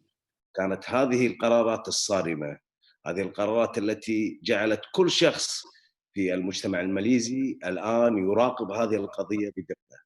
احنا اليوم كرجال قانون زج بأسماء كويتيين في هذه القضية، وأن الكويت كانت كما ذكرت الصحفية كلير بأن الكويت أيضا استخدمت بنوكها واستخدموا بعض الأشخاص شركاتهم من أجل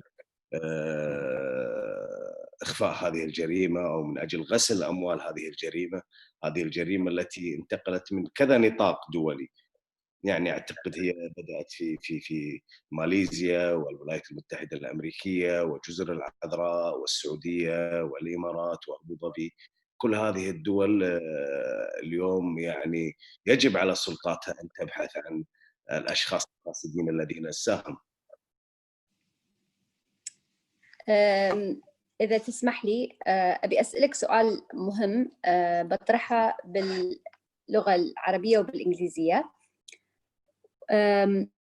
صحيفة الول ستريت جورنال، وقبلها بس بأكد على موضوع واحد، وهو جمعية المحامين الكويتية في أكثر من مناسبة وفعالية وتحرك تدعو إلى حرية الصحافة. فصحيفة الول ستريت جورنال الأمريكية ذكرت قبل عامين بتفاصيل جريمة الصندوق السيادي الماليزي، وذكرت أسماء وأشخاص وشركات متورطة بهذه الجريمة. لماذا لا تكون الصحافة الكويتية بهذه الجرأة؟ ولو تسمح لي بس أترجم السؤال بالإنجليزي. The Kuwaiti Lawyers Association is a heavy promoter of freedom of the press. The Wall Street Journal 2 years ago was able to not only investigate and report on, and Sarawak report as well, was able to name names, specifics, numbers, etc. of people involved in this crime. Why can't the Kuwaiti press do the same? السؤال لك الأخ شريان. تفضل. أنا بس أكمل اللي توقفت عنده وبعدين أدخل على السؤال. حقيقة فيما يخص هذه القضية تحديدا اليوم يعني، ونحن لدينا الأجهزة الرقابية الكافية. يعني احنا اليوم عندنا وحدة التحريات وعندنا المركزي والنيابة العامة. أنا أتصور إذا لم تقم كل جهة من هذه الجهات بالتحقيق في هذه المسألة تحديدا ووضع النقاط فوق الحروف، لا يستحق شخص من هؤلاء الذين يمثلون هذه الأجهزة أن يبقى مكانه. إذا ثبت بأن هناك بالفعل شبهة جنائية متعلقة بالمال العام وتم استخدام فيها الكويت كبؤرة لتضليل العدالة أو تضليل هذه الجريمة من خلال غسل الأموال. لذلك إحنا اليوم أجهزتنا الرقابية أنا أتصور أنها اليوم في هذه القضية أصبحت لديها علم. يفترض على كل الأجهزة الرقابية في الدولة أن تتحرك في هذه المسألة. يفترض على مجلس الأمة وهو السلطة التشريعية والرقابية أيضا. أنا أختلف مع كلام أخوي النائب دمخي في خصوص بأن إحنا قدمنا أسئلة وقدمنا يعني بعض المعلومات، ولكن يعني لا يسعنا مواجهة هذا الأمر الآن، خاصة أن تركيبة المجلس لا تسمح. أنا أقدر هذا الشيء، ولكن اليوم المسألة أصبحت تحولت من مسألة شخصية إلى مسألة وطنية كبرى. اليوم المسألة متعلقة بسمعة الكويت الدولية في مثل هذه المسائل. إحنا طول عمرنا يعني ننادي بأن تكون الكويت خالية من الفساد، خاصة يعني ونحن مستبشرين برئيس مجلس الوزراء الذي يعني ذكر يمكن في أول جلسة بعد توليه لا إحالة للتشريعية، لا إحالة إلى الدستورية، من يريد أن يستجوب يستجوب. هذا نهج أنا أتصور اليوم كان في السابق في السنوات الماضية نهج يعني متبع. اليوم أصبح هناك مواجهة وأصبح هناك شفافية. يستطيع كل نائب اليوم أن يقدم أسئلة برلمانية بهذا الخصوص. أما فيما يتعلق في حرية الرأي والصحافة، أنا أعتقد أن اليوم الشعب الكويتي شعب حي. الرقابة اليوم ليست رقابة كما كانت في السابق هي رقابة صحافة. اليوم الرقابة تحولت إلى رقابة من خلال الفضاء. كل شخص اليوم لديه وسيلة إعلام، كل شخص اليوم لديه صحيفة، كل شخص اليوم يستطيع أن يبدي رأيه وينتقد انتقاد بناء، خاصة إذا ما وجد أن لديه معلومات. نعم هناك توجه، وهذا الكلام أيضا موجه لسعادة النائب، بأن هناك توجه تميم الأفواه، بأن هناك تعسف في استخدام السلطة من قبل بعض المسؤولين عن هذه الأجهزة. أصبحنا اليوم في الكويت يفترض أن نكون نحن من يسبق المجتمعات في حرية الرأي، نحن من يسبق المجتمعات الأخرى، خاصة المجتمعات القريبة منا في الصحافة، في حرية الرأي، في البرلمان. أصبحنا أتصور يعني اليوم في مثل هذه القضايا، وهذه الرسالة اللي توصلها جمعية المال العام وجمعية المحامين، بأن الكويت ستبقى بالريادة، بأن الكويت إن لم يتكلم مسؤول ويتابع جريمة معينة وصلت يعني من خلال تحريات معينة، أدلة معينة، هناك رجال مؤمنين بالحق سيتابعون هذه المسألة وسيفرضون رأيهم من خلال سلطتهم، السلطة الأولى وهي سلطة الأمة ورقابة الرأي العام على كل موضوع. أنا أتمنى حقيقة بأن نكون جريئين. أنا رسالتي اليوم هي ذات الرسالة اللي أنا دائما ما أتبناها، بأن أي مجتمع إذا أراد أن يكون مجتمع خالي من الفساد يجب أن يكون تنظيف السلم من فوق وليس من الأسفل، لأنه يجب أن يكون هناك بالفعل عدالة مطلقة، عدالة عمياء وليست عدالة عوراء، لا ترى كبير أو صغير، تحاسب كل مسؤول يرتكب أي جريمة، يرتكب أي تخاذل، يرتكب أي تعسف، إذا أردنا بالفعل أن نكون في مصاف الأمم المتقدمة. احنا بالكويت عندنا كل شيء. باقي دقيقة، ما بيقطعك بس باقي دقيقة لأن لازم أنتقل لبروفيسور سيرو لأن عنده مكالمة مع جهة أخرى. احنا بالكويت لدينا كل شيء، ولكن احنا اليوم نحتاج الى تفعيل دور مؤسسات المجتمع المدني، احنا نحتاج ايضا اليوم لتفعيل الرقابه الماليه على بعض الفاسدين والمتنفذين الذين يعيثون بالارض فسادا من خلال محاسبتهم ومن خلال وضع امثله يعني يقتدى فيها اذا ما اردنا مجتمع خالي من الفساد، واذا ما اردنا كويت جميله خاليه من الفساد، واذا ما اردنا كويت عادله تطبق فيها القوانين بكل صرامه وشكرا. يعطيك الف عافيه المحامي شريان. Professor Siro, I'm going to start in Arabic so that we can quickly go to you, as I know you have other time commitments. دكتور أميت سيرو أستاذ ستانفورد، شهادتي فيه مجروحة لأنه كان دكتوري في الMBA. ما هو الدور الذي تلعبه المصارف في المساءلة فيما يتعلق في غسيل الأموال؟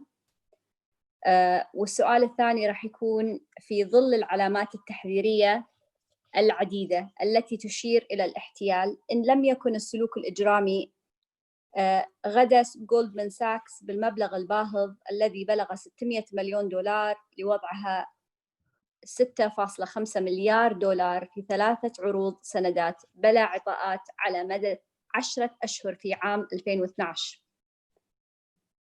لصالح بنك واحد، لصالح الصندوق السيادي الماليزي. فكيف لنا أن نستطيع أن نحاسب البنوك على هذه الأفعال؟ أليس من المفترض أن يكونوا خبراء في العناية الواجبة؟ ما هي اللوائح التي يمكن وضعها لتجنب مثل هذه القضايا مثل تصنيف السندات إلى درجة الثروة السيادية؟ وما هو معنى الرد وما هو الرد الذي في رأيك تقبله الحكومة الماليزية؟ Professor Siro, as you know, this is probably my favorite part of this discussion due to our history, as you were my professor in grad school. You've been hearing from everyone on the panel, and in your role and in your experience, what role do banks play in accountability with regards to money laundering? And I'm going to give you 5 minutes. I have a way longer question with regards to Goldman Sachs, which will require a lot more time, I believe. All right. Thanks, Sarah, for inviting me. And it's very educational for me to hear from Claire and Xavier and Tony about their journeys and how all of this came together. This is a pretty big story, so it hasn't escaped anyone in any part of the world if they're not under a rock. So I think to your question, banks and financial institutions are pretty central to any money laundering scheme, just because of the nature of how these transactions are done. The simplest way to think about this is people call these as the 3 aspects of money laundering. One is you got to get money from somewhere and place it. So people call it placement. Then you got to mingle it with other kind of activity that's going on so that you try to hide that money. So that's called layering. And then people talk about integration, which is you've converted the shadowy money into a legitimate part of the economy. So it's got to get integrated. And in all of these things, you need a financial institution because of the amounts that we are talking about. And, so this idea hasn't escaped people. People have been thinking about this, and financial institutions, as a result, to the extent that they're interested in curbing this, have various ways in which they try to go after this. So the whole anti-money laundering legislations that are passed in different countries and then implemented by financial institutions are exactly to get at these. So every bank, like for example in US, even if there's a transaction of $10,000, which is peanuts relative to the kind of money we are talking about in this scandal, as soon as a little bit of money moves in and out and on a very high frequency basis, you immediately get suspicious nature activity reports, which are then flagged and sent to various authorities. The whole idea behind know your customer legislations, KYC that have been passed are all because of that. So financial institutions are pretty central to this because of the way in which the money is channeled. What's interesting in this case, of course, is, typically I told you that there is placement and then, layering and integration. But that means you've got to be a little bit sophisticated about how you do this. But it seems in this scandal, the transactions were huge in amount, but were moving around on such a high frequency basis within days that it wasn't that sophisticated actually how they tried to hide the money. So it's kind of sad in some sense, because there is no way that any financial institution who is monitoring this wouldn't have immediately figured out that there is a problem. And that's the sad thing here, because on the one hand, we think we have made a huge amount of progress trying to put systems in place which are supposed to get at these suspicious transactions. And a lot of these came into prominence again around the 9/11 attacks, really, because we wanted to sort of figure out where the money was moving in. And then initially it was mainly for drug money, but then it became more for terrorism. But, these are the kind of scandals where you realize that many of these legislations, you can write as many legislations as you want, but ultimately the enforcement is with the financial institution, with the particular governments. And in this case, it seems everybody was complicit. And, we can point fingers at various parties, but the fact of the matter is that such big transactions don't happen because of one Joe Lu. A lot of people have to be part and parcel of that. So sorry for a long answer, but the short answer is financial institutions absolutely are central. But the more involved answer is so are everyone else who the financial institution is working with as these reports are generated and sent to various corners. And these reports absolutely are generated right now.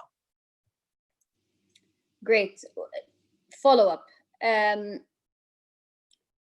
Who, if you were going to give me your top 3 people or entities that you would hold accountable, who would those be? I mean,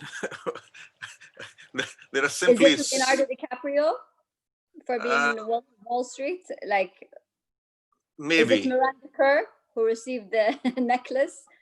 Maybe those people as well. But more seriously, look, I think all the top financial institutions, the internationally reputed institutions, have to be very accountable, because for any system to work, we can come up with the various rules and regulations, which we have, and we can have them on paper. But then we expect reputable organizations to enforce them in various ways. That's what gives them their reputation. I mean, Goldman Sachs is considered a reputable firm because it has a history of doing the right things for a long time. And so when you see a firm like this not doing their due diligence and looking the other way and in fact being complicit, I would hold them as one of the parties who I would go after as being very, very involved and complicit. At the same time, the second party would be, the governance systems and the political systems in Malaysia, including media, by the way. Claire did her fantastic investigation and got this information. But my question is, what was the media in Malaysia doing for all the while when this scandal was happening? I mean, at the end of the day, when all of these great grandiose schemes were being given to the people of Malaysia, you need the media to do investigation to see, hey, is this sensible and reasonable as a project? Why suddenly are we getting $6 billion to invest in Malaysia on something which may or may not make sense? And if this is so easy to do, why haven't other countries done this? I mean, these are kind of questions that need to be discussed before a scandal of this nature becomes of the scale it becomes. So I would hold the systems and the media in Malaysia accountable as well. And then, of course, other countries which have allowed this scandal to perpetuate and become of the scale it has, because the sovereign bonds that were issued wouldn't have How been. did that happen, do you think, Professor? How was that even a possibility? I was going to ask you this as the next question. How does Goldman get to place these bonds and give them the same rating as a sovereign wealth fund, or back them by a sovereign wealth entity? How does that even happen? I mean, there is a logic to this, which is that if you are not, I mean, this is like when we go to a bank and we don't have a good enough credit history, and the bank is implementing the know your customer pretty diligently because you are an individual, then they ask a cosigner or someone else they know to come forward and say, okay, we know this person is reasonable. So they are guaranteeing your credibility, guaranteeing your honesty, guaranteeing that you will not do any crazy stuff with them when you're transacting as a collateral, as a guarantee. It's the same idea. So in this context, you could argue that, when firms need to issue bonds and they are trying to, or countries need to issue bonds and they're trying to raise it at a cheaper rate, because when you raise bonds, you get money, but you got to pay back some interest payments. Well, you try to see if you can get a high enough rating, because that would mean lower interest payments. And you can get a high enough rating because if you already have a credibility, but if you don't, then you can get another guarantor to help get you that rating. And in this case, Goldman Sachs was trying to get other parties to backstop and say, hey, we are behind this. So don't think of this as just the Malaysian government, but think of this as the Saudi firm, which has some credibility, as standing behind this. And if they don't pay, then we will chip in. And once that happens, then the rating agencies say, oh, okay, this is as good as gold. And the interest rates on these bonds should be very, very low. So Goldman Sachs, if they had done the due diligence and if this was actually being backed by some agency which had credibility and was actually behind this, there is nothing wrong with that. Problem is, everybody was basically cutting side deals here, and there was no due diligence. Indeed. And once that happens, then this is all a fraud right from the start. And the reason I say Goldman Sachs is liable as number one is because all of these things happened under their nose. This was not just them charging high fees for the bond placements, but all this due diligence is something that they have to do. And this is like saying, if I have an Apple iPhone and I'm using an iPhone, and suddenly it blows up in my hand, that Apple will say that, hey, this is not my problem. This is a chip that was manufactured in China. I mean, there's an Apple logo, which is about quality, which is what I trust. And I pay $500 for buying this Apple iPhone because I trust their reputation. It's the same thing with Goldman. When everybody is saying that, okay, Goldman Sachs is behind this deal, they look the other way because they trust that Goldman is doing due diligence, not cutting side deals like they did in this case. So, Professor, let me ask you two questions. I just want your very quick answer. One is the offshore accounts that were started by or initiated by Jolo. One of the biggest issues was he named those accounts under names such as Adia Investment Company, KIA Investment Company, and they had nothing to do with those institutions. Should offshore banking become illegal? That's one. Two, if you were to advise Tony Pua, Member of Parliament in Malaysia, what restitutions would you advise him as something that is enough and that would make sense for the Malaysian government to accept? And then that's it from you. Thank you so much. So I think, when we think about offshore and tax havens, there's a big raging debate. It's raged for a long time. This is not the only scandal that has happened. And there are two sides to this debate, as you may know, and your viewers and listeners may know. One side of the debate says that, hey, look, these things are useful because they spur tax competition. They spur the possibility that if you're a multinational firm, you are situated in these places and you can lower your tax burden, and that increases the investments they otherwise, these firms, multinational firms do. And as a result, they are useful. And the other side of the debate is the scandal itself, which is a problem, right? Because you can hide these things. These places promise hiding of information in ways that could lead to nefarious activity of the kind we are seeing. Now, it's easy to point guns at these kind of tax havens and say, hey, they are the problem. But let's remember that money going into these tax havens go through the same institution. I mean, you can't transfer billions of dollars by hand, okay? So, it's not necessarily the tax havens that are a problem, because we have enough regulations in place, which if implemented and enforced in the right way, would mean we would have the information on suspicious activities anyway. Now, what would banning these things do? I don't know. Like I said, there's a debate. So one will have to think a little bit about the benefits as well. I'm not an expert, but I can just tell you that there are lots of policymakers who think that there are benefits to this. We can be skeptical about it, but let's not dismiss it without any rigorous sort of investigation on that front. There is clearly a negative side, as we are seeing. But all I'm trying to say is that, like, with enough provisions in place, we already know the kind of money that's going into these things. So we have some idea when nefarious money movement happens, that we should be able to act even before we get into what the tax havens themselves are doing or not doing. Now, on the other point about how much money should Tony accept, I mean, Tony should accept as high as possible an amount. That would be my answer. And how much are we going to get out of it, right? Nothing. In the tax haven bank account. I'm kidding.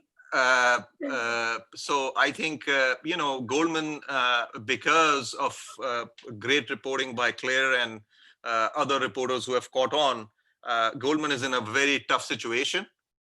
You don't get so many apologies from them otherwise, because they are pretty brazen about what they do. And I would say that, as high as possible. I mean, they made a lot of money, so this is the time to pay. And it's not just returning the fees. It's all the damage that they have caused to various people, and, including personal harm to people like Xavier. I mean, all the parties in between are responsible for this. And so I would say, go for as high as possible. 2 billion is too small an amount for me. Goldman has a lot of money, and they should pay. 3 billion is the number on the table. Yeah, they should go the Malaysian government. They should go for as high as possible. This is too low amount.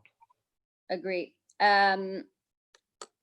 We're going to move back to Kuwait, but a very quick question to Tony Pua. Where do you think Joe Low is right now? Because I asked you earlier and I remembered that you didn't answer. I didn't get the answer. Nobody seems to admit that Joe Low is in the country. So we do have our suspicions. That he's in Malaysia? No, he won't be in Malaysia. That's out of the question. We have, many of us have suggested that he's actually in China. That has been officially denied by China. And the Chinese government has earlier told us that if you do know of a location where he is in China, we'll be more than happy to assist you in capturing him and bring him back to Malaysia. But to date, we haven't got any real news on his whereabouts. And with the latest expose by Sarat report, actually, it gives a higher credibility to the theory that he's actually protected by some parties in China due to the scale of scandal, which will be exposed on how much some of these Chinese parties are actually complicit in the entire money laundering exercise. Claire, I'm going to come back to you with a similar question. Javier as well. Quickly going to عدنان أبل. أستاذ عدنان، سؤال سريع. أين دور وحدة التحريات المالية الكويتية؟ In English, what is the role of the investigative arm, financial arm in Kuwait? ترى ما نسمعك. مساكم الله بالخير جميعا. ما في شك هو سؤال في محله طبعا، يعني هي الجهه الرئيسيه المعنيه والمختصه في مكافحه غسل الاموال وفق قانون 106/2013 في دوله الكويت. لكن ايضا لابد ان نشير بان يعني احنا تابعنا في هذه القضيه تحديدا تصريحات ايضا البنك الكويت المركزي والعديد من الجهات الاخرى اللي يعني رمت بالامر بالكامل على وحده التحريات الماليه. لابد ان نشير ايضا بان اللائحه التنفيذيه لذات القانون هناك ما يسمى في دوله الكويت اللجنه الوطنيه لمكافحه غسل الاموال وتمويل الارهاب. هذه اللجنه مشكله من 12 جهه حكوميه تترأسها وحده التحريات الماليه في دوله الكويت، بالاضافه الى جهات اخرى حكوميه من ضمنها ايضا بنك الكويت المركزي اللي عنده وحده الرقابه داخل البنك المركزي اللي مسؤول ايضا عن متابعه القضايا المتعلقه بغسل الاموال. سؤالك يعني للامانه هذا السؤال انا احب ايضا اوجهه لاخواني اعضاء مجلس الامه، ان يعني انا اختلف مع اخوي الدكتور عادل الجمخي بان مجلس الامه قام بدوره. انا اعتقد على النقيض تماما بان مجلس الامه لم يقم ابدا بدوره المنوط فيه في هذا الامر كمؤسسه منتخبه رقابيه على راس المؤسسات المسؤوله عن هذا الامر وفقا لنص الدستور بان السياده للامه مصدر السلطات جميعا. اليوم لما نتكلم عن خلل ونتكلم عن ارقام، بما ان اليوم احنا في حلقه نقاشيه يفترض ان يعني نتكلم عن بيانات وارقام بشكل اوضح. وحده التحريات الماليه حسب بياناتها اللي قدمت لمجلس الامه بان تلقت 1036 بلاغ خلال العام 2018-2019، ما تم احالته للنيابه العامه منها 110 بلاغات، اي يعني اقل تقريبا من 10% من البلاغات وصلت الى النيابه العامه. النقطه الرئيسيه اللي ايضا تطرقوا لها يعني على عجاله الزملاء اليوم، السؤال لاخواني في مجلس الامه علشان نجاوب على سؤال بان شنو دور او اين وحده التحريات الماليه من هذه القضيه او قضايا غسل الاموال بشكل عام في دوله الكويت. اليوم لما نتكلم عن هذا الامر عندنا 4 وزراء ماليه مروا على مجلس الامه الحالي من عام 2016، من ديسمبر 2016 بعد انتخاب مجلس الامه الحالي الى الان عندنا 4 وزراء ماليه مروا على مجلس الامه. عندنا منصب شاغر على راس هرم هذا الجهاز وحده التحريات الماليه قدم استقالته الاخ باسل الهارون رئيس وحده التحريات الماليه الكويتيه، تم تعيينه او صدر مرسوم بتعيينه في 31/3/2018، قدم استقالته بعد 12 يوم في 12/4/2018. هذا الامر اللي يجب ان يجاوبنا عليه اخواننا وزملائنا الاعزاء في مجلس الامه، اعضاء مجلس الامه، ممثلين في البرلمان، لان وين دوركم من هذا الموضوع الى الان رغم مرور عامين على شغل هذا المنصب؟ المساله مو فقط انه منصب شاغر، المساله بان هذا امر يثير 1000 علامه استفهام. وفي بعض التقارير او بعض المعلومات ربطت بين قضيه الصندوق الماليزي والاستقاله، قد تكون صائبه قد تكون غير حقيقيه، لكن لا الى الان بعد مرور اكثر من عامين، احنا اليوم في نهايه تقريبا يونيو 2020، اكثر من عامين من الاستقاله واكثر من عامين من شغل المنصب اللي تولاه بالانابه نائب رئيس وحده التحريات الماليه، غير معلوم سبب الاستقاله، غير معلوم سبب يعني المماطله في مثل هذا الامر. انا اللي ودي اشير له وحده التحريات الماليه او حتى بقيه الاجهزه الرقابيه في دوله الكويت وجود، وانا يمكن قلناها في اكثر من مناسبه ونرد ناكدها مره اخرى، احنا بالبلد نعاني من مشكله اداريه. علشان نحط النقاط على الحروف ونتكلم بكل امانه، مشكلتنا الرئيسيه ما هي في التشريعات، مشكلتنا الرئيسيه ما هي في الاجهزه الرقابيه ككيانات. وجود او تعدد الاجهزه الرقابيه في الكويت دليل ان الفساد مستشري وليس العكس. كثره الاجهزه الرقابيه دليل ان النظام او كم القضايا كبير، كم الفساد في تزايد وليس العكس. المشكله الاداريه اللي نعاني منها ببساطه بكلمتين: ضعوا الرجل المناسب في المكان المناسب، ضعوا الشخص اللي بامكانه ان يقوم في هذا المقام. اليوم احنا نتكلم عن التجربه الماليزيه. التجربه الماليزيه يعني لما وضع المتهم حاليا في قضيه الصندوق السيادي الماليزي، المتهم الاول اللي هو رئيس الوزراء الاسبق، او السابق محمد نجيب عبد الرزاق حاليا بعد ما تغيرت السلطه يتم محاكمته من السلطه الحاليه لانه هو المسؤول الاول. اليوم لما نتكلم عن هذا الامر، وحده التحريات الماليه ليست في معزل عن بقيه الجهات الحكوميه، هي نعم مسؤوله بشكل رئيسي، لكن متى ما صلحت بقيه الاجهزه، متى ما تم معالجه الخلل الاداري والتعيينات في المحسوبيات والواسطه، هذا الامر متى ما تم معالجته على مستوى البلد بشكل عام سينصلح حال وحده التحريات الماليه وغيرها من الاجهزه. كل الشكر. اخوي عدنان، عندي سؤالين حقك. السؤال الاول موضوع، انا بس ودي تعطيني رد اذا سمحتي. تفضل. اذا سمحتي، يعني لان وجه مرتين من الاخ شريان والاخ عدنان. شو اسمه، احنا قلنا في موضوع الصندوق السيادي الماليزي استخدمنا اداه تلويح باستجواب رئيس الوزراء، طلبنا تشكيل لجنه تحقيق، قدمنا اسئله برلمانيه ضمن محاور استجواب وزير الماليه، وتعهد وزير الماليه بتقديم بلاغ مكمل في اي معلومه اضافيه. اللي وصلنا له النتيجه اليوم في منع السفر على المتهم الاول، وفي حجز على حتى هذا يعني لسمعه الكويت الدوليه. الان احنا اليوم في حجز على كل ممتلكات واموال المتهم وهذا جيد، وكذلك الان ضم اليه يعني اخرين. فبالتالي احنا يعني دور في هذا الموضوع بعد اثارته. اعتقد الان انا يمكن رحت في المجلس اخر مره وصارت سالفه كورونا واحد الاعضاء وكذا، والا يعني كان المفروض تشكل لجنه تحقيق برلمانيه، وهذا الاهم. ومن ضمنها ما ذكر الاخ عدنان هو لماذا لم يوضع كذلك يعني بدل باسل هارون رئيس لوحده التحريات. وهذا اعتقد ضمن في استجواب اللي ايدناه، استجواب بدل ملا ورياض عدساني للوزير السابق، كان في كلام عن هذا الموضوع.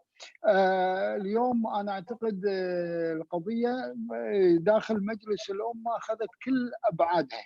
نوصل للمسؤول الاول ويعني حصر يعني او الحجر على امواله وممتلكاته، هذا ممتاز، لكن يبقى في هذه الوحده تحتاج فعلا مثل ما قال الاخ عدنان، تحتاج اهتمام اكبر وتحتاج تحقيق لماذا لم يوضع، ولماذا يعني حتى تحقيق في كيف دخل المتهم وكيف دخل هذا كله في تحقيق البرلماني يجب ان يظهر للشعب الكويتي.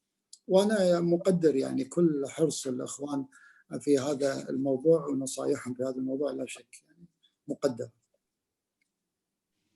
شكرا. بنتقل الى الدكتور محمد التميمي.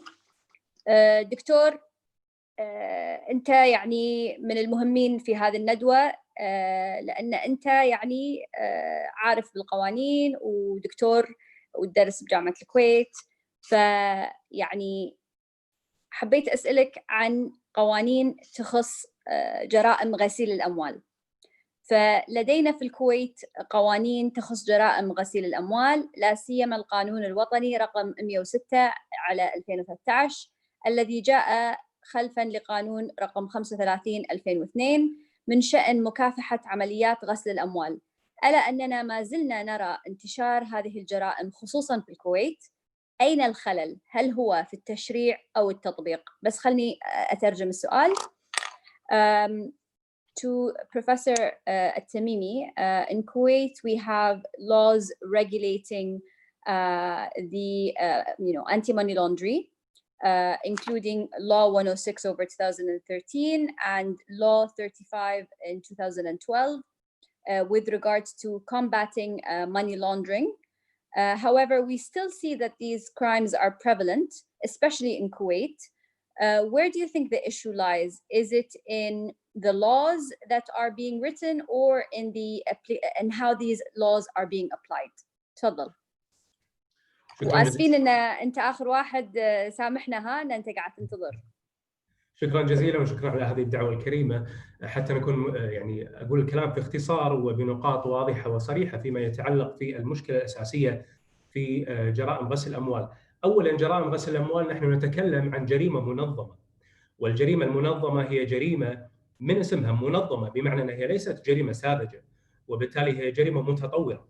اليوم فيما يتعلق، إذا أريد أسقط الموضوع على ملف تقرير ساراووك فيما يتعلق في الصندوق الماليزي، نحن نتكلم عن جريمة عابرة للقارات، بمعنى أنها هي جريمة عبر الوطنية. هناك تداخل وخيوط متشابكة سواء من حيث جنسية الجنات، سواء من حيث مكان ارتكاب الجريمة، سواء من حيث الاختصاص القضائي المنعقد لأي دولة في هذه الحبكة وهذه الكبيرة. اليوم الجريمة جريمة غسل الأموال، نحن نتكلم عن وجود جريمة أولية مثل ما هو واضح من خلال تقرير ساراووك. بعض المعطيات منه نحن نتكلم عن الجرائم، نوع من الجرائم تسمى بالكريم دو كول بلو، الجرائم الياقات البيضاء، بمعنى ان هذه الجرائم ترتكب من اشخاص لا يمارسون العنف ولكنها جرائم الاثرياء تسمى. فبالتالي نحن نتكلم عن احتيال، سرقه اموال عامه، اختلاس الى اخره، او تهرب ضريبي. الكلام بأن هذه الجريمه اليوم باعتبارها جريمه منظمه، نحن نتكلم عن وجود مجرم ارتكب الجريمه الاوليه، وعندنا فيما يتعلق في التدخل بعض المساهمين الذي وردت اسمائهم في الجانب الكويتي ارتكبوا ما يسمى بالثيرد بارتي، بمعنى انهم لم يرتكبوا الصوره الاوليه، او عفوا لم يرتكبوا الجريمه الاوليه، وانما تدخلوا في مرحله لاحقه من اجل ارتكاب جريمه غسل الاموال. الحقيقه بان في جرائم غسل الاموال هناك تدخل لعدد كبير ممن خلينا نقول يحتلون مناصب على السلم الوظيفي، مناصب رفيعه، وهم يسمون بحماة الجريمه، والسبب في ذلك لتحقيق غايتين: الغايه الاولى تثبيت المشروع الاجرامي، والغايه الثانيه حتى يكون الجميع ضليع في هذه الجريمه، بحيث فيما لو انكشف المستور الجميع سيعمل على اخماد هذه الجريمه وهذه الفضيحه. لذلك فيما يتعلق في القوانين الكويتيه المتعلقه في غسل الاموال، قانون رقم 2013 قانون جيد ومناسب الى حد ما، باعتبار انه هو ترجمه للاتفاقيات الدوليه وتوصيات مجموعه العمل الدوليه او مجموعه العمل المالي الدوليه الفاتف، الا انه يؤخذ على هذا القانون او هذه القوانين بعض الثغرات اللي يجب الوقوف عليها. رقم واحد، القانون لما تكلم عن المؤسسات الماليه والبنك الصوري، اليوم في التقرير الوارد في تقرير ساراووك تكلم عن وجود مؤسسه ماليه حولت من خلالها اغلب الصفقات الماليه اللي تمت في هذه الجريمه. هذه المؤسسه الماليه حديثه النشأه، لكن السؤال الذي يطرح نفسه ان هذه الصفقات الماليه كانت صفقات معقده، ووفق الماده 5 من قانون 2013 نحن نتكلم عن وجود صفقات ماليه معقده كبيره غير واضحه الاهداف الاقتصاديه. لذلك كان يجب بذل العنايه الواجبه، اشتراطات العنايه الواجبه اكثر من غيرها. وبالتالي السؤال الذي يطرح نفسه: هل المؤسسه الماليه هذه مؤسسه حقيقيه؟ بمعنى نتكلم حقيقيه قانونا ام لا؟ هل نحن امام صوره من صور البنك الصوري ام لا؟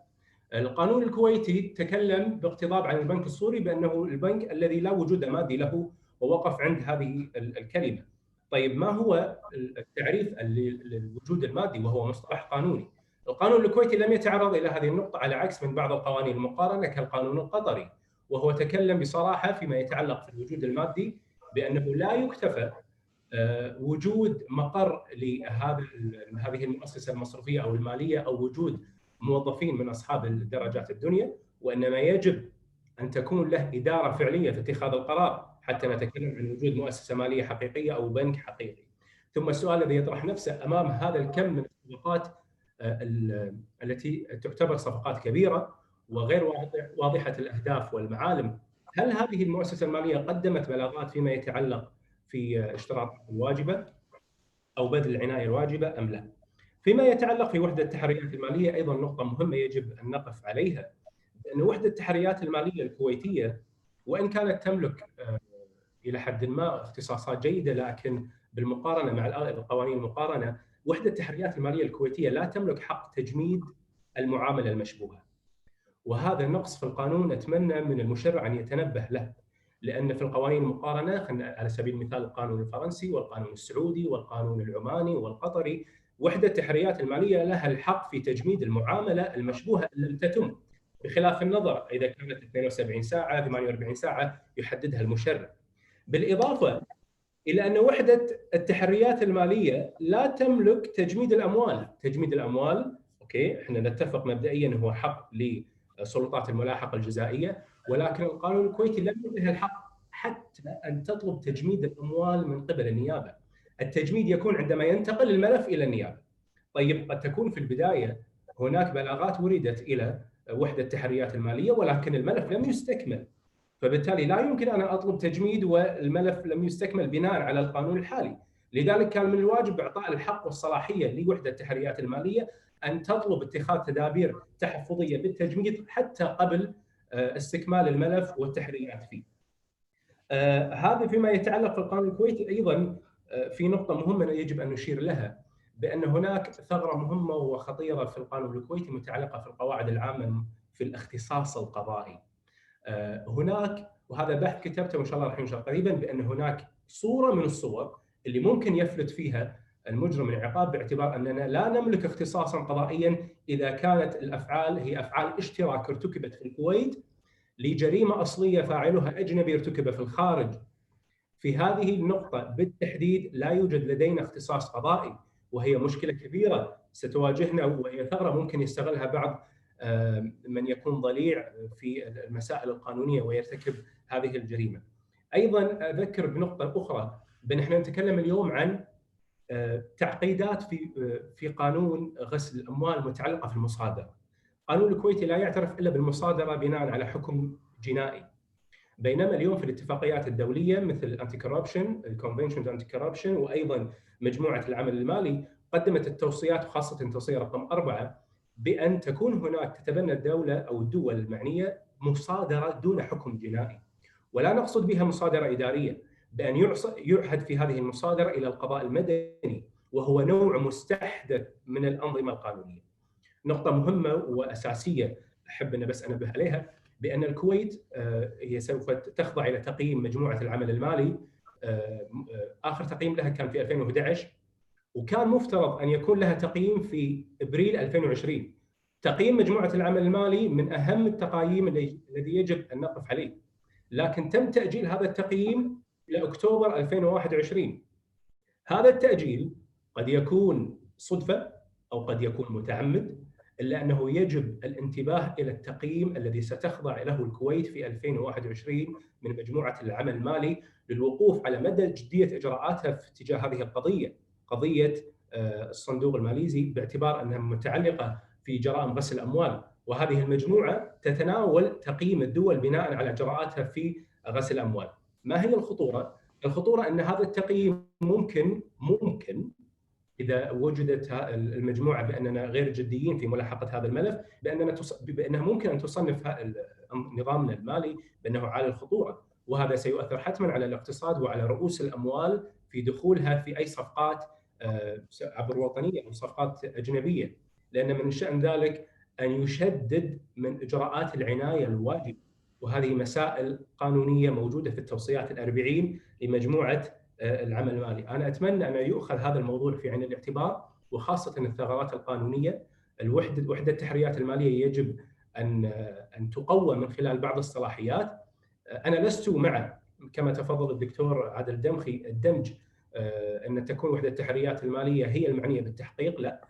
نقطة مهمة، التقرير الذي قدم للكويت سنة 2011 فيما يتعلق بالجهات الرقابية اللي هي بنك الكويت المركزي ووزارة التجارة والصناعة، ذكر نقطة مهمة، بأن بنك الكويت المركزي كانت رقابته جيدة، وأثنى على رقابة بنك الكويت المركزي، إلا أنه أبدى ملاحظات على رقابة وزارة التجارة والصناعة في سنة 2011. هذا الكلام كان قبل وجود قانون 2013. المرحلة الجاية راح تكون تقييمنا في سنة 2021 في أكتوبر. هذا الموضوع يجب الوقوف عليه موقف جدي.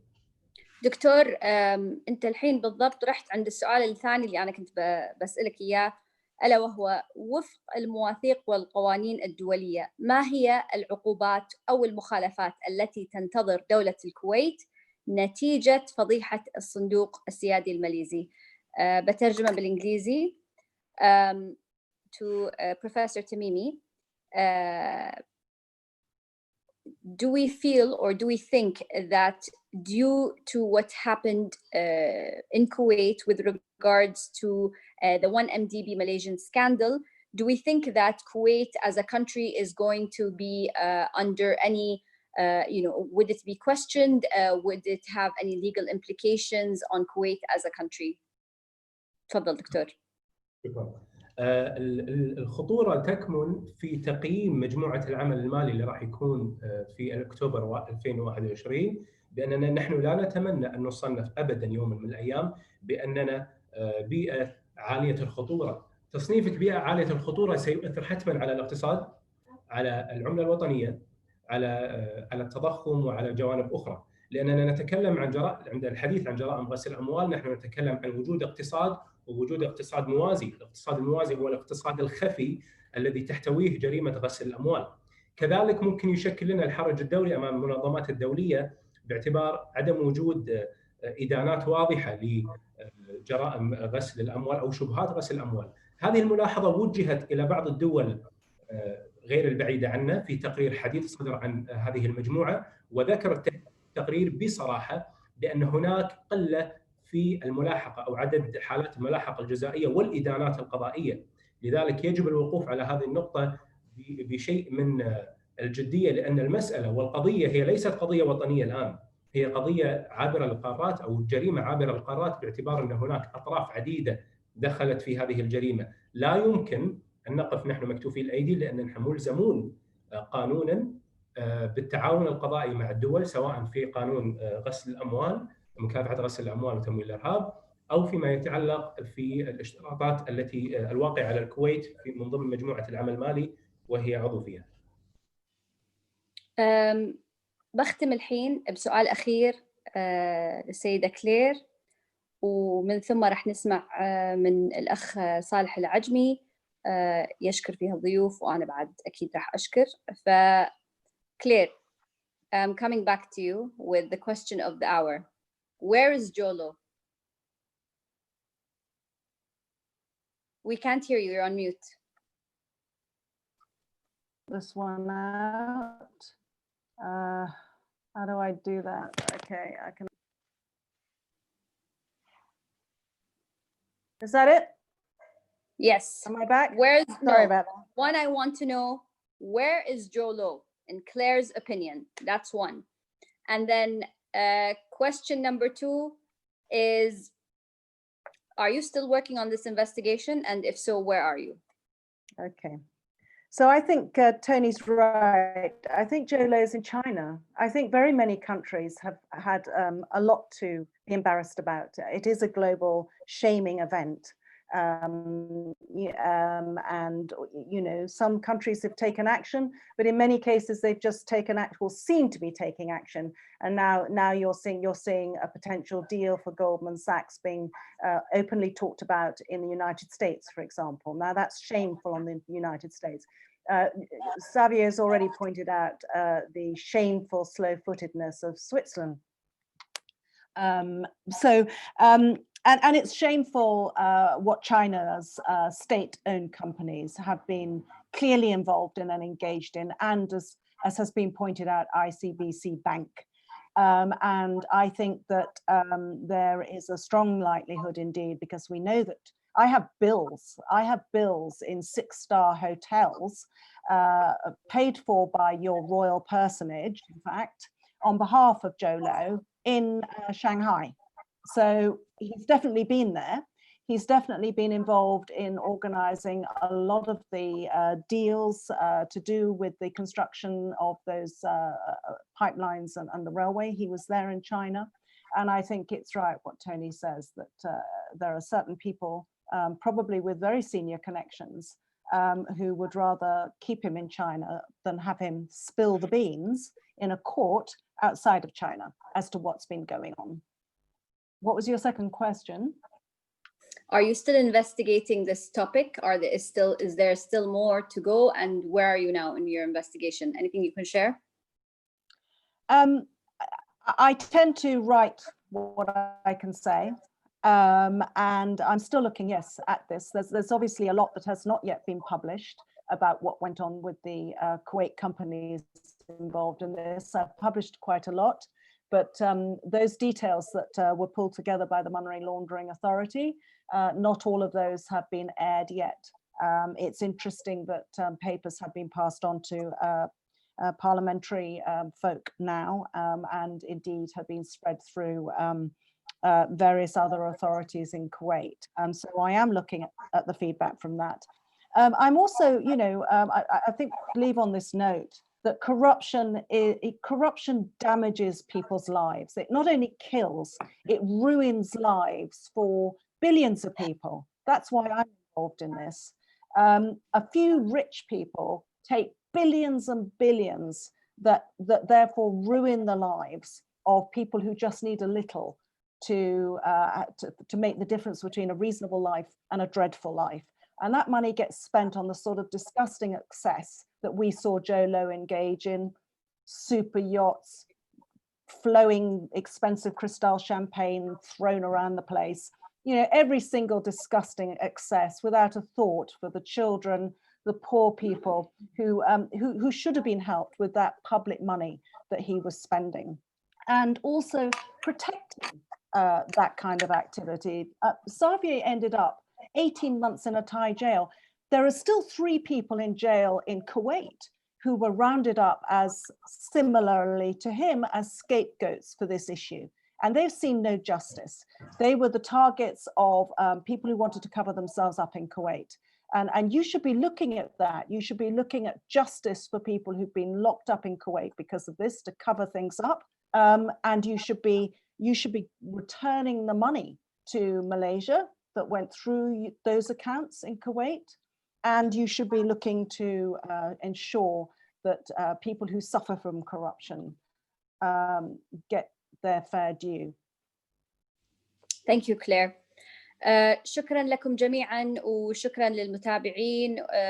الدكتور عادل الدمخي عضو مجلس الأمة، شكرا للدكتور محمد التميمي أستاذ القانون الجزائي في جامعة الكويت، شريان الشريان رئيس جمعية المحامين، عدنان أبل أمين سر جمعية المحامين ونائب رئيس الجمعية الكويتية للدفاع عن المال العام. Thank you to Claire Brown for investigating this scandal and the ongoing investigation. We'll be definitely subscribing to the newsletter and reading your reports. Thank you, Tony Pois. Love your videos. Subscribe to your YouTube channel. Can't wait for more. Javier, Justo, thank you so much. I feel bad for your time in prison, and I really wish that whistleblowers don't get to be in your position. Wish you a very pleasant future in Koh Samui. I know it's your favorite place. Thank you to... Thank you, but I'm blacklisted in Thailand for 100 years, so... Oh, so I'm sorry to hear that. Thank you, Professor Amit Siru, Professor of Finance at Stanford GSB. And thank you, everybody who has been part of this discussion. And hopefully we get to see you in other events, other seminars, webinars, maybe in real life post-corona. شكرا لجميع المستمعين. نتمنى أن نلتقي بكم في فعاليات وندوات في المستقبل. وحبيت بس يعني أشكركم على كل شيء، ويعني خلاص good night. Thank you. تصبحون على خير. Thank you very much. Good night. Thank you.